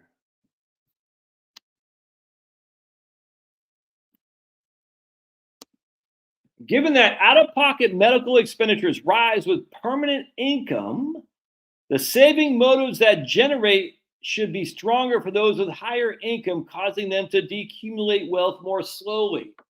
Because they're like, look, man, my out-of-pocket expenditures are going to rise because I can't rely on Medicaid, excuse me. So I need to have more savings, and when that time comes, because I have to pay out of pocket, which means the wealthier people spend more, and they spend more out of pocket as well, and they also live longer too. It's very interesting. Given that out-of-pocket medical expenditures rise with higher income, the savings motives they generate should be stronger for those with higher income, causing them to decumulate wealth more slowly. I.e., the richer you are, the less likely you're going to spend your money because the more concerned you are about having high healthcare costs. The poorer you are, and you're on Medicaid, you don't have that much wealth anyway. Well, yeah, Medicaid's going to take care of it. Medical spending among retirees, check this out. This is where the freaking hammer hits home. Medical spending among retirees is not only high, but its distribution is very concentrated, with the top 5% of spenders accounting for 49.1% of out-of-pocket expenditures in any given year. The risk does not average out over time. Calculating the present value of lifetime medical spending, we find that the 90th percentile of discounted medical spending at age 65 is twice the size of the mean. All right, so let me just go back to this. The top 5% spend 50% of the cost of healthcare. Are y'all hearing that? The top 5%. Again, this is the average. The average skews towards those 5%. This is not median. This is mean, average. And the top 5% spend 49.1% of all out-of-pocket expenditures, which means 95% of the remainder are spending the other 50%. Medical expenses uncertainty reinforces the risks associated with lifespan uncertainty and increases the impact of medical expenses on savings. The total effect of medical spending is potentially large, modeling the entire life cycle. Check this out. These guys calculate that 13.5% of U.S. wealth is attributable to saving for old age medical expenditures. Because poor health raises medical spending and shortens lifespans, it affects the household's lifetime financial resources and spending horizon. This in turn affects the household's non-medical consumption and its marginal utility. Poor health may also affect the marginal utility for non-medical consumption more directly. For example, if you're worried about spending for healthcare, you're likely to reduce your expenditures on things like ski equipment. Interesting. You're like, I'm not going to go skiing because I'm worried about healthcare. You're going to raise the marginal utility of things like home services, like house cleaning and lawn care. I'm not going to go skiing because I'm worried about Medicare, but I do need house cleaning. That's going to be more valuable to me. If the marginal utility of non-medical consumption generally rises at older ages because of declining health, retirees would have another reason to hold on to wealth. That's very interesting. They're not going to spend because they're like, man, I need someone to help me out of the house with household chores and lawn services. In addition to changes in health, events such as the need to acquire a new car or support a grandkid's education can impact the marginal utility of consumption. Again, do you value consumption over your ability to buy a new car or to help out grandkids? And the issue is you're not going to value your consumption that much. You're going to spend less. Now, here's a big one right here. Right here. Right here. While single households likely have lower, check this out. While single households likely have lower needs, the death of the husband often leads to large reductions in the wife's income. I die, Cheryl has a major reduction in her income. Widows are much more likely to be impoverished than wives. Widows are much more likely to be impoverished than wives. Saving is an important mechanism for insuring against this risk. So when I am living my best life with Charlotte and the kids are out of the house on that, I'm not going to be spending all kinds of money because I want to make sure Charlotte's got the biggest bang for her buck when I die. Because widows are much more likely to be impoverished than my wife would be. Inherently makes sense. You're losing a Social Security benefit. You're losing whatever, all kinds of stuff. You're also losing some expenditures still. But widows are much more likely to be impoverished than wives. Essentially saying Charlotte and I can live for just it's cheaper to have two people in one house than have one person in one house. Isn't that interesting? But check this out. This one's huge. Programs that provide social insurance to poorer households should weaken precautionary savings motives, i.e., they're not so worried about spending all their money because they got social insurance to protect them. In the United States, the two most important programs which the elderly receive income and asset tested transfers from the government are Medicaid for medical expenses and supplemental Social Security income, cash payments. Such means tested programs discourage savings. If you're poor enough to get these things, you're going to save yourself poor enough so you don't lose them. You're never going to save much because you'll lose these programs.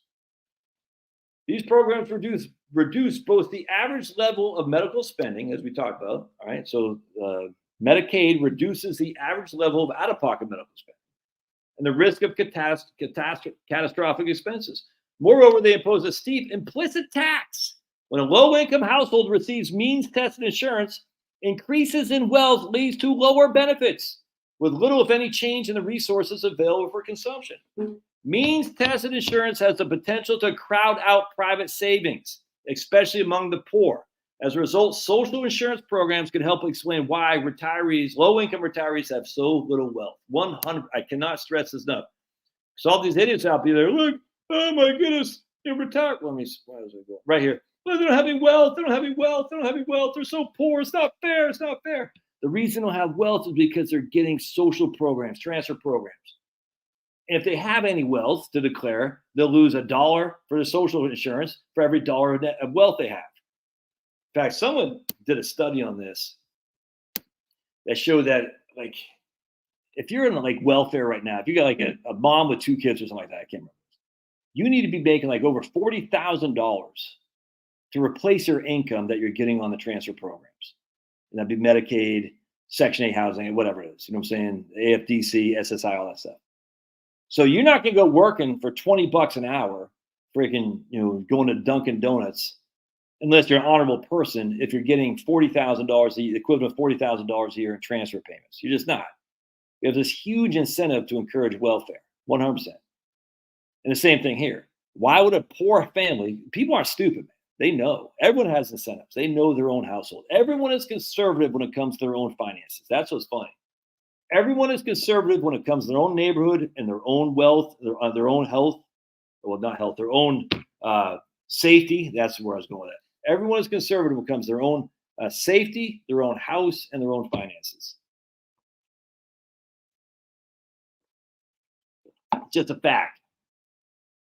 Crazy. And that's right there. We just proved it. If you're on social welfare plans, you're like, oh, you don't have any money. It's so wrong. How can I have any money? Because they're on social welfare programs. I guarantee you, the minute we got rid of the social welfare programs, those people start saving. Anyway, I thought that's pretty interesting. All right. So basically what's happening here, and there's not a lot of income of data that says people are desperate to leave. People are trying to leave the quest. That's not the biggest issue in terms of why we're not accumulating assets. In terms of, I don't want to spend my money, I want to leave it to my kids. There's some of that, but not much. I'm not going to get into here tonight. But it's pretty interesting that, so we got, again, let me just look at it real quick. We had precautionary, we don't want to run out of money and have unforeseen healthcare costs, and we don't know how long we're going to live. We have bequest, I want to leave a bunch of money downstream, so I don't want to spend it, and we got housing. Let's just, I'm going to go to housing real quick. Here we go. The most important asset for most households in most countries is their primary home. According to data from the HRS, the Health and Retirement Survey, U.S. retirees on average hold 46% of their wealth in housing. You hear that? U.S. retirees, almost a half of their wealth is in housing.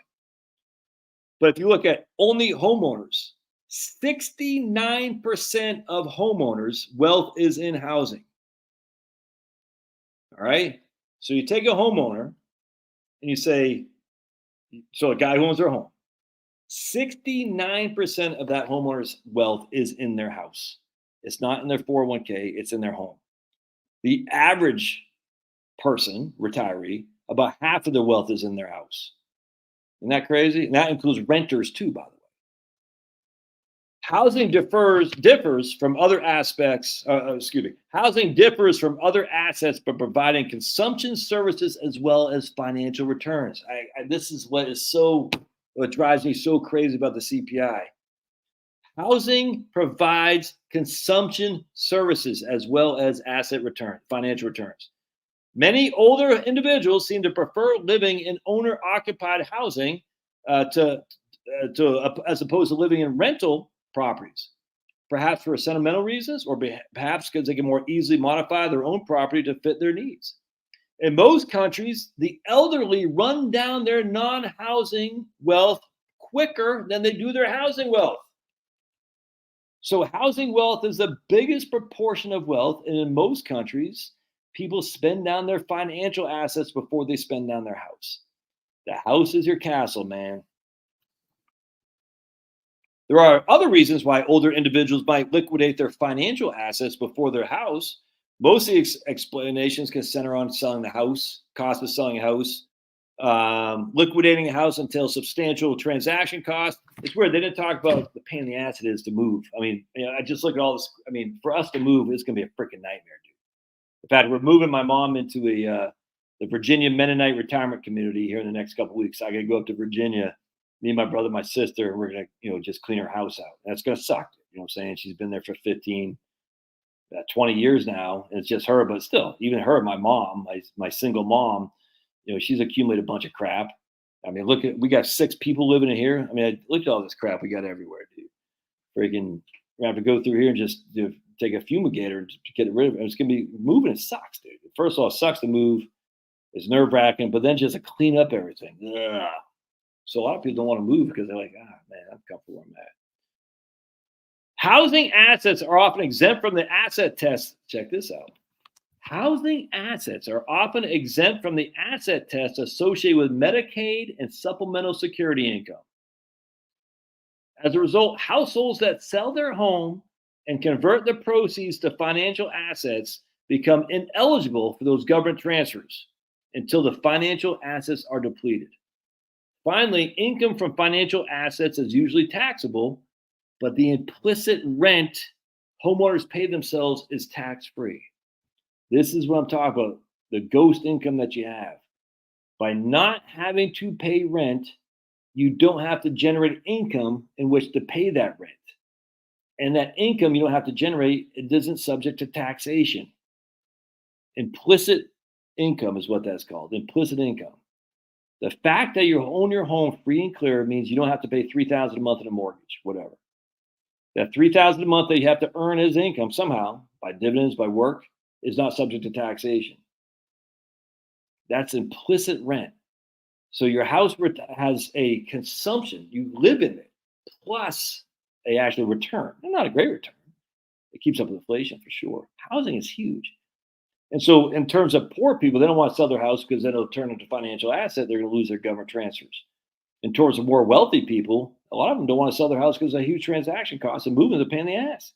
I've done videos before. It's been a couple of years, but the vast majority of people, they don't move out of state. They don't.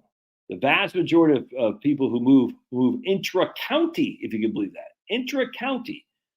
So the move from I'm in Milton, Georgia. The move from Milton, Georgia to Johns Creek. Why anyone would do that, I don't know. But still, they move intra-county. We know some people moved from a couple of streets up there to a couple of streets over there. Why they did that, I don't know.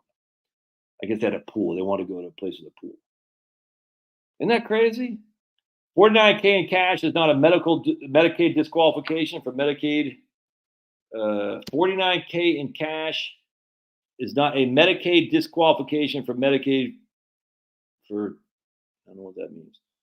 In Connecticut, I believe it's a home and up. Not sure what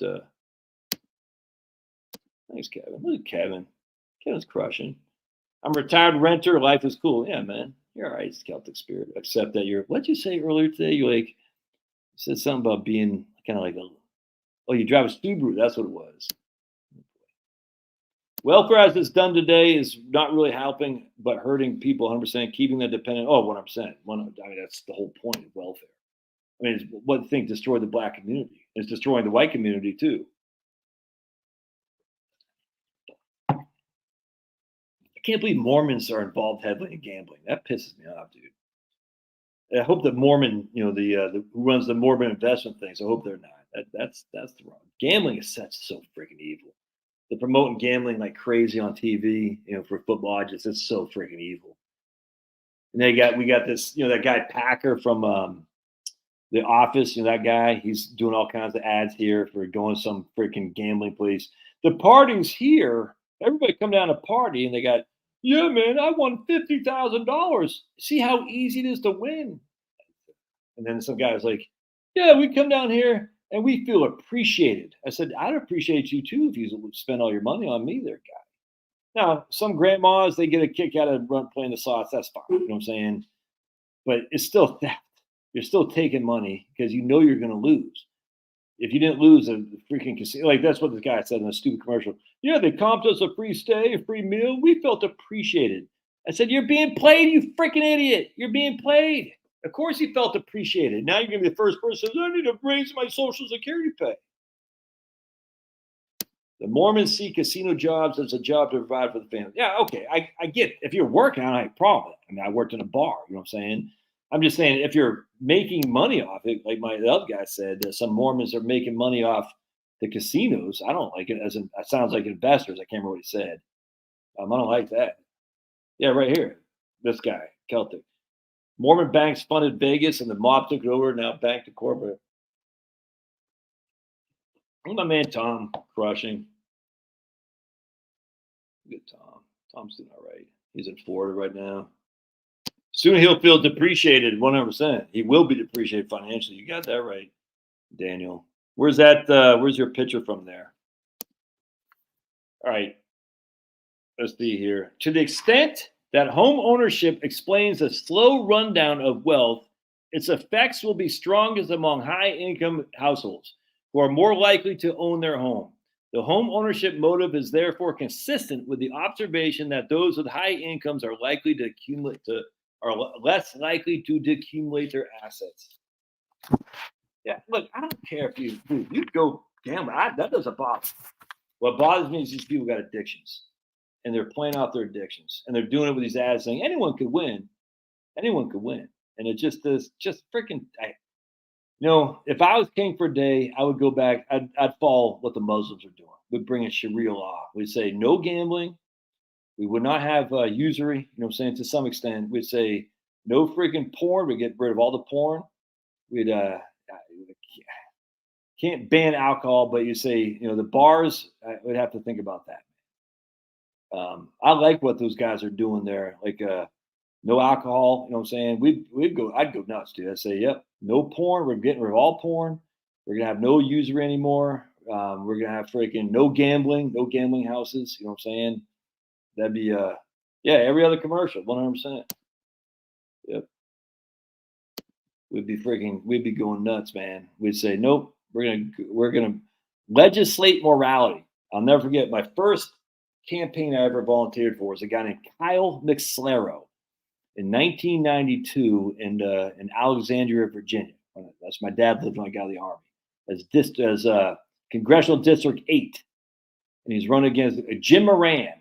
Who was from Boston originally, but he is a scumbag, this guy. And Jim Moran was the incumbent. And we went to a debate between Kyle McSlero, and it's a very heavily populated government employee district, so there's no way Kyle McSlero was ever going to win. But he ran against him, and we went to a debate, and Jim Moran was like, well, whatever, man. And I'll never forget Kyle McSlero said, unlike my counterpart here, I do believe you can legislate morality. And I said, man, that was pretty strong. It was pretty strong. I was more of a libertarian back then. I was like, well, I don't know if I want to legislate morality. Now I'm not a libertarian anymore at all. Now I'm like completely legislate morality. I used to believe for a long, long time, and I still kind of do, legalize drugs because people are going to do drugs anyway. But, and people are like, oh, if you legalize drugs, all these people are going to die, and we have all these people dying. I would literally say, you got to crack down on the users. It's the problem with the drug wars is we don't crack down on the users. You got to crack down on the Hunter Bidens of the world.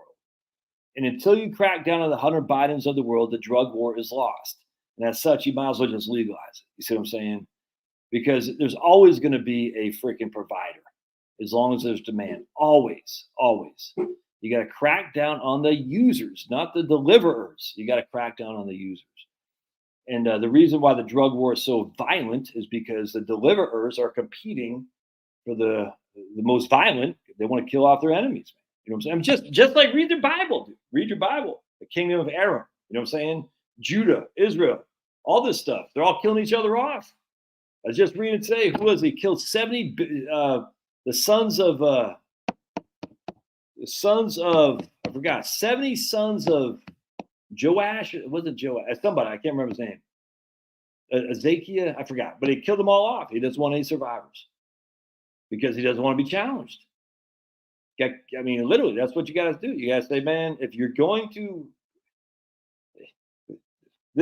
you got to go after the users.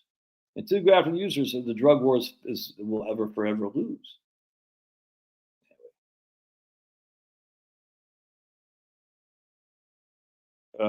Free society means letting people F themselves over. Yeah, but 100%, man. Free society means letting people F themselves over if that's all they're doing is F themselves over. Yeah, look, I don't believe there's no way we're going to win the drug. It's not. So what I say is might as well just legalize the whole damn thing. 100%. I thought that for years because there's no way they're going to go after Hunter Bidens of the world. There's no, as I said in a video a couple of weeks ago, when I was working at a bar right off. So here's Georgetown, here's the Key Bridge, and here's the bar I was working at. And as a bartender and the manager, and all these congressional staffers would come in. And this is after Newt the Republicans took over, and Newt Gingrich was the Speaker of the House. And a lot of Republican staffers would come in and do the stories you hear about them selling. It wasn't just selling marijuana; it was selling cocaine and stuff. And I heard bad things about Joe Biden's family back then. You know what I'm saying? I was like, damn, I can't believe that guy's like, I can't believe these guys are in jail. That's when I thought everything was on the up and up in our society. But even the Republican staffers were talking about drug deals. I was like, what?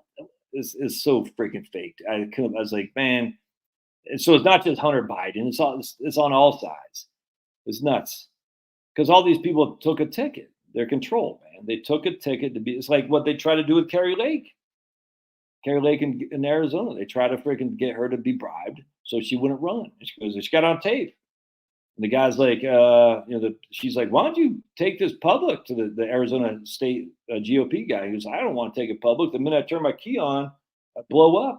You guys see the Razor Fist video he did on this. If you're not following Razor Fist, the Rageaholic, you got to follow him, man. That guy's, he's funny as hell. He says, let's check this out.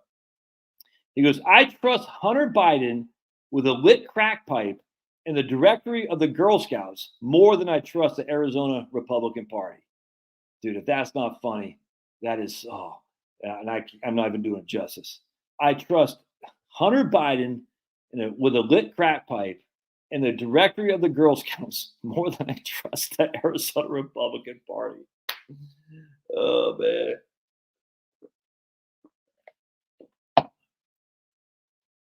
Our politicians aren't idiots. They're just, they're literally controlled. That's the thing. Everyone thinks the media does the Democrats' bidding. I said, no, the Democrats do the media's bidding. The Republicans just follow suit because they're bought and sold too. Are there some that aren't? Yeah, absolutely. Not many. Razor rants are epic. Been watching him for years. He can spit that. It's crazy, man. I don't know how he's got the funniest lines too. It's the funniest jokes, this guy. And I'm like, how does he think about it? And I don't think he stops. I don't think he's, like Mark Dice, you can see he's editing it. And I got no call him that. I don't think Razor Fist does that, though. I think freaking Razor Fist just goes off. It's crazy. Legal pot gummy ads. Razor Fist, oh, man. I trust Hunter Biden with the directory of the Girl Scouts. All right. The lifestyle. Let me bring this back, and we're gonna wrap up here because I'm getting tired. So, old man river. Here's Winter Soldier. He's Winter Soldier. He's collecting nearly $100,000. I must retire in June. I'm 57 years old. Well, you're doing all right. Winter Soldier probably believes that young boys marched from Philadelphia to Valley Forge without any boots on in the middle of winter to take on those Brits. I'm just goofing off the Winter Soldier. I don't think that happened, just as an FYI. I'll never forget reading the Newt Gingrich book, Valley Forge, and he had written it with a guy who wrote Will Forkenstein or something like that, who had written Fortune Stand 1 second after. It's 1 second after. It's a fun book to read. It's like the apocalyptic dystopia stuff. 1 second after is fun. It was a fun read. I very much enjoyed it. Anyway, but he and Newt Gingrich teamed up to write Valley Forge, and that was the first I had heard of young boys, young, 12, 13, walking across from Philadelphia to Valley Forge in the middle of the winter with no shoes on. And no tools to build a shelter or anything like that. I said, no, I don't think that happened. And then I also read about my man Benedict Arnold, I'm a big fan of Benedict Arnold, who took his people from Cambridge, Massachusetts, to attack Quebec in the middle of winter. Had to go through Maine in the middle of winter time. No, that didn't happen, man. That didn't happen. I don't care what anybody says. There's no way. Oh, the men were tougher back then. Nope. These guys walked from Cambridge, Massachusetts, through the mountains of western Maine in the middle of the wintertime to attack Quebec. Nope, don't believe it. I don't believe it. And you can, I don't care. No way. No way. All right, so then we'll get out of here. It's okay. You don't have to agree on everything. In fact, if we do agree on everything, that's weird. That's weird. All right, so we're going to go to 102 here. Again, I put the link to this article in this paper in the show notes. So if you're so inclined, you can. Here's bequest. The children get 80% of the bequest. Other relatives get 15%, and your old buddy Josh gets 3%. All right, so right here, insurance lifestyle. Right. 102. All right here. The life cycle model with longevity and health risk, but without bequest motives, imply a high demand for insurance products such as annuities and long-term care insurance. These products, at fairly priced, can insure against lifespan or medical expense risk much more efficiently than standard assets.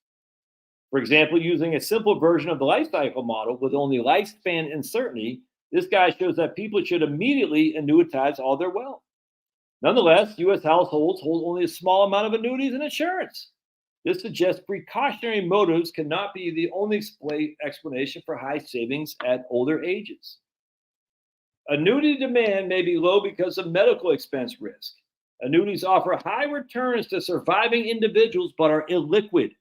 This makes annuities more desirable to households who expect to live long and incur high medical expenses at older ages. So a lot of people are right here. But less desirable to households who need liquid assets to cover medical expenses in the near future. Yep. So let me just write down here, middle right here. Middle and low income households may view themselves as reasonably assured against long-term expenses because of Medicaid. Because Medicaid is the payer of last resort and it covers only expenses not reimbursed by other insurers.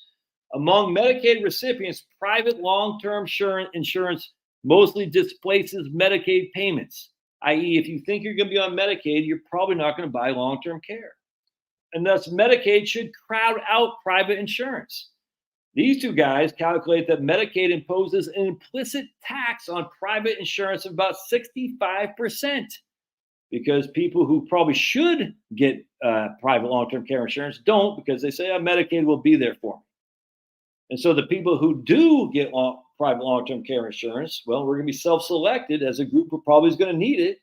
And Medicaid, the companies who provide long-term care recognize that risk to them, and they're going to raise the cost. So there's an implicit 65% tax. Isn't that crazy? Medicaid, let's see, these guys likewise find that Medicaid crowd out explains low holdings of long-term care among poorer households, although adverse selection and administrative costs are more important in explaining how low take-up among the rich. Anyway, so if you're poor, you're probably not likely to get Medicaid, to get private insurance, because I'm just going Medicaid. Home equity may be a substitute for long-term care insurance. Indeed, it has been shown that health shocks and loss of a spouse are associated with a housing decumulation. The extent of which home equity performs this function for long-term care insurance is unresolved, though. But the broader recurrent theme worth emphasizing is that post-retirement assets can simultaneously serve many purposes and use in many constituencies. All right, so that's all I want to talk about. So just to wrap this up here, what is interesting is that basically people they have this huge fear, ultimately, of the unknown, of longevity and medical cost. And as such, they're less inclined to spend down their assets. They're less inclined to take a lot of money, a lump sum, and do a big annuity because they think, what if I need that? What if I need that? What if I need that? And this what if is hurting people's desire or ability, but frankly, the ability to spend more money than they should. And thus they're dying with more money than they should. They should die with less money to enjoy it more. That's just a fact, man. And so what I was trying to emphasize here is that 5% of the population spends 50% of the healthcare needs for retirees. 5%. That means the other 95% spends the other 50%. And a lot of those are already covered by other sources of insurance: Medicare, Medicare supplemental policies, Medicare Advantage, Medicaid even. So, look, I don't know. I mean, I always hear an example. Oh, my grand, I get it. Anecdotal evidence runs riot. I get it. Runs rampant. The idea that you, Mr. Smith, out there watching this, are likely to spend all your assets on medical causes are just not likely to happen. But that's not going to convince enough people to start spending more money to enjoy the retirement or retire earlier. So you got to do what you got to do. You got to take an annuity. Just take an income annuity, and you'll give yourself an immediate income boost, and it'll relieve some of your stress. You'll still have other assets you can draw on if that medical shock hits you. But that's I'm telling you right now, an income annuity is absolutely a good way to go to increase your income without increasing your work. All right. My man Jeff says he sticks to booze, and he's always drunk. Mainly a few beers every now and again, like every now and again being every hour. Jeff says, I'll take a few beers every hour. You like to grow your own weed? Do it, man. I never smoke or eat pot controlled by the government. Too many chemicals. That's what I'm saying. What I would do, I would say, if I was in charge, we would say, if we're making this stuff illegal, if you are the end user, you're going to go to jail. Watch how many people suddenly don't do drugs. It's crazy. If you get caught drunk driving, you're going to a jail for a long time. That's what I do too. You know what I'm saying? Legislate morality, 100%. You say, we're going to say, look, you drunk driver, we're not giving you a slap on the wrist. You're going to jail. Absolutely, unequivocally. Now, we got to be careful because the police state would say, I planted drugs on, what's this guy, Big Johnson here. I don't like that. That's a problem, 100%. But until again, it's not going to happen. So we're never going to go after the end user. End user has too much power because the rich people are the users of this stuff, without question. Why do you think they went after crack so much over cocaine? Because cocaine is the rich people, crack is poor people. It's so freaking stupid. And, the poor were essentially blacks, the people supposedly saying, we want to have more, we go after the crack dealers. You're like, what about the coke dealers? No, don't go after them. They're white people, rich white people. We don't worry about that. We just worry about the crack dealers in inner cities. And now the whole thing's just so dumb. We're never going to go after the Hunter Bidens of the world. So at that stage, I'm like, just legalize the whole damn thing and let people do with it as they will. However, if you're caught driving on the influence, I'd freaking absolutely, you're going to jail. I'd say 5 years minimum. Done. You're going to jail. That's all there is to it. You can smoke dope in your house. You can have freaking unprotected, let's put it this way, rainbow sex all day long. Do all that stuff in the freaking comforts of your home. Don't care. The minute you get on the road and you're freaking, drunk as a skunk and freaking, got two rocks that you got two crack pipes and rocks right there, you're going to jail. You know what I'm saying?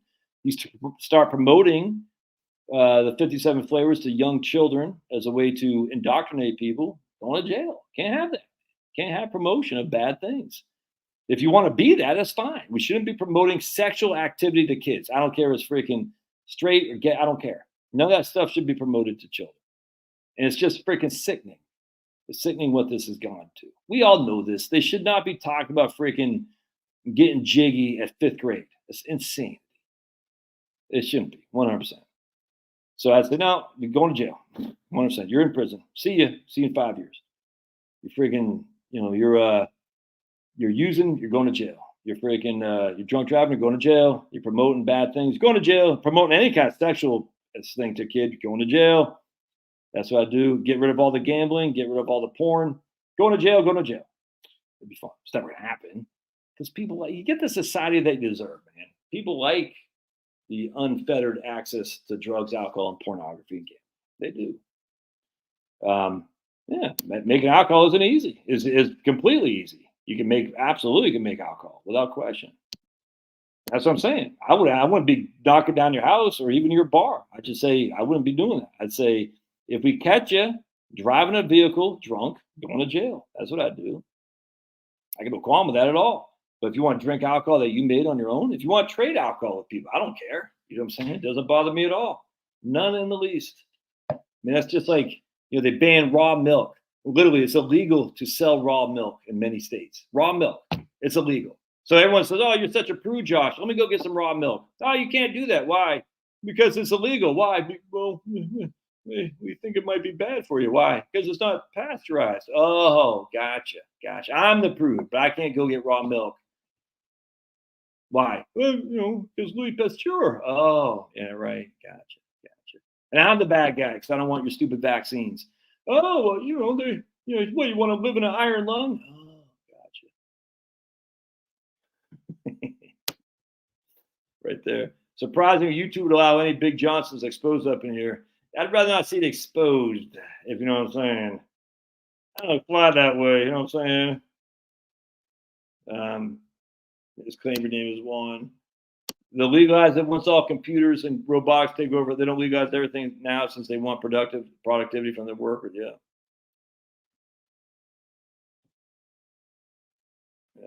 Charitable future income, a combo of speed and Social Security. Look at Michael Lewis.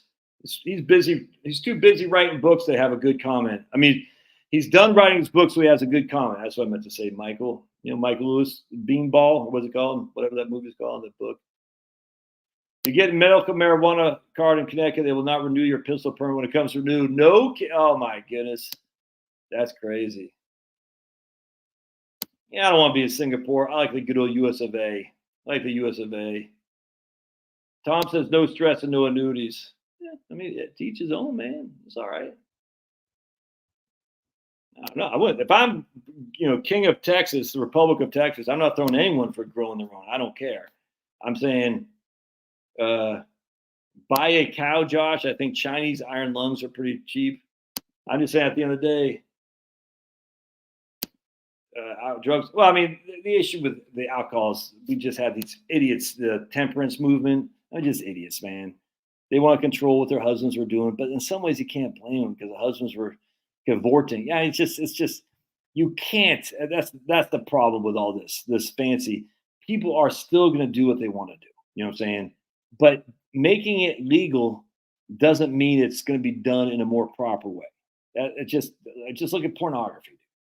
Now that, I mean, what, they couldn't even do freaking, I don't know what the hell it was in the 70s. Who knows what it was. And now it's just everywhere.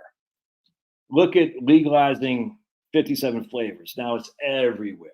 You can't watch a British TV show without having 57 flavors. I even told my daughter, I said, man, is everyone 57 flavors in England? Because every show I watch, I like English stuff. There's always got to be some 57 flavor lovers. I'm just like, ugh. Yeah, government controlling food chain, 100%. Raw milk, freaking. Oh man, I love raw milk. I'm not buying a cow. No way. How dare you, Harry? What, Harry? Oh my goodness, freaking Harry! You'd think you'd be smart. So what happens when you live in Oklahoma, man? Just that bright. You kind of lose it. What's 57 flavors? Oh boy. Let's put it this way. We have lots of pride, if you know what I'm saying. Lots of pride. How to eat the you have grown old, Harry. Look at your grandson there. It's making you, oh, look at those kids to make you run rampant. You're growing old. All right, my friends, I'm gonna get out of here. I'm tired. I'm gonna watch the rest of my show. What the hell's it called? Now I can't remember what it's called. I don't drink any milk either, Jill. But I did when I was trying to get bigger. When in my midst of heavy lifting, I was drinking a lot of milk, and then somebody said you got to try raw milk. I said, oh, raw milk. It's just you got all the probiotics, you got all the good bacteria. It's fantastic. The idea that we all fall for this pasteurization is freaking insane. The idea that we fell for Ansel Keys and his anti-freaking fats is insane.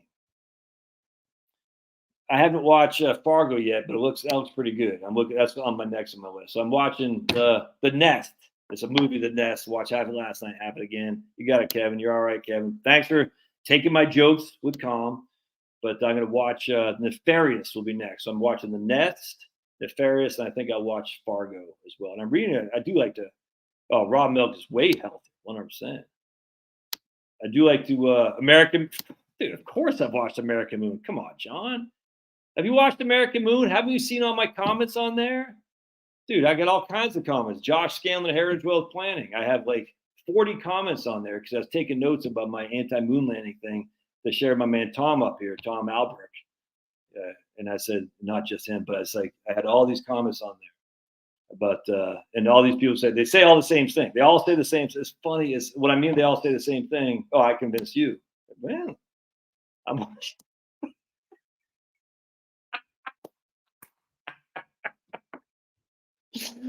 Oh, Leah. Oh my goodness. Oh, I thought you meant you're calling Big Johnson Leah Thomas, Bree. Look at freaking Pulverizer.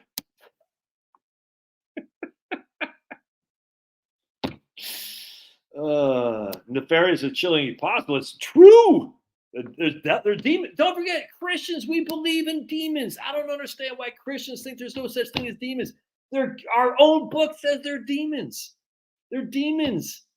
Why do we say there's not any? Jesus. All right, I'm going to get out of here. All right, God bless. And we'll see you guys next time. Thanks, again.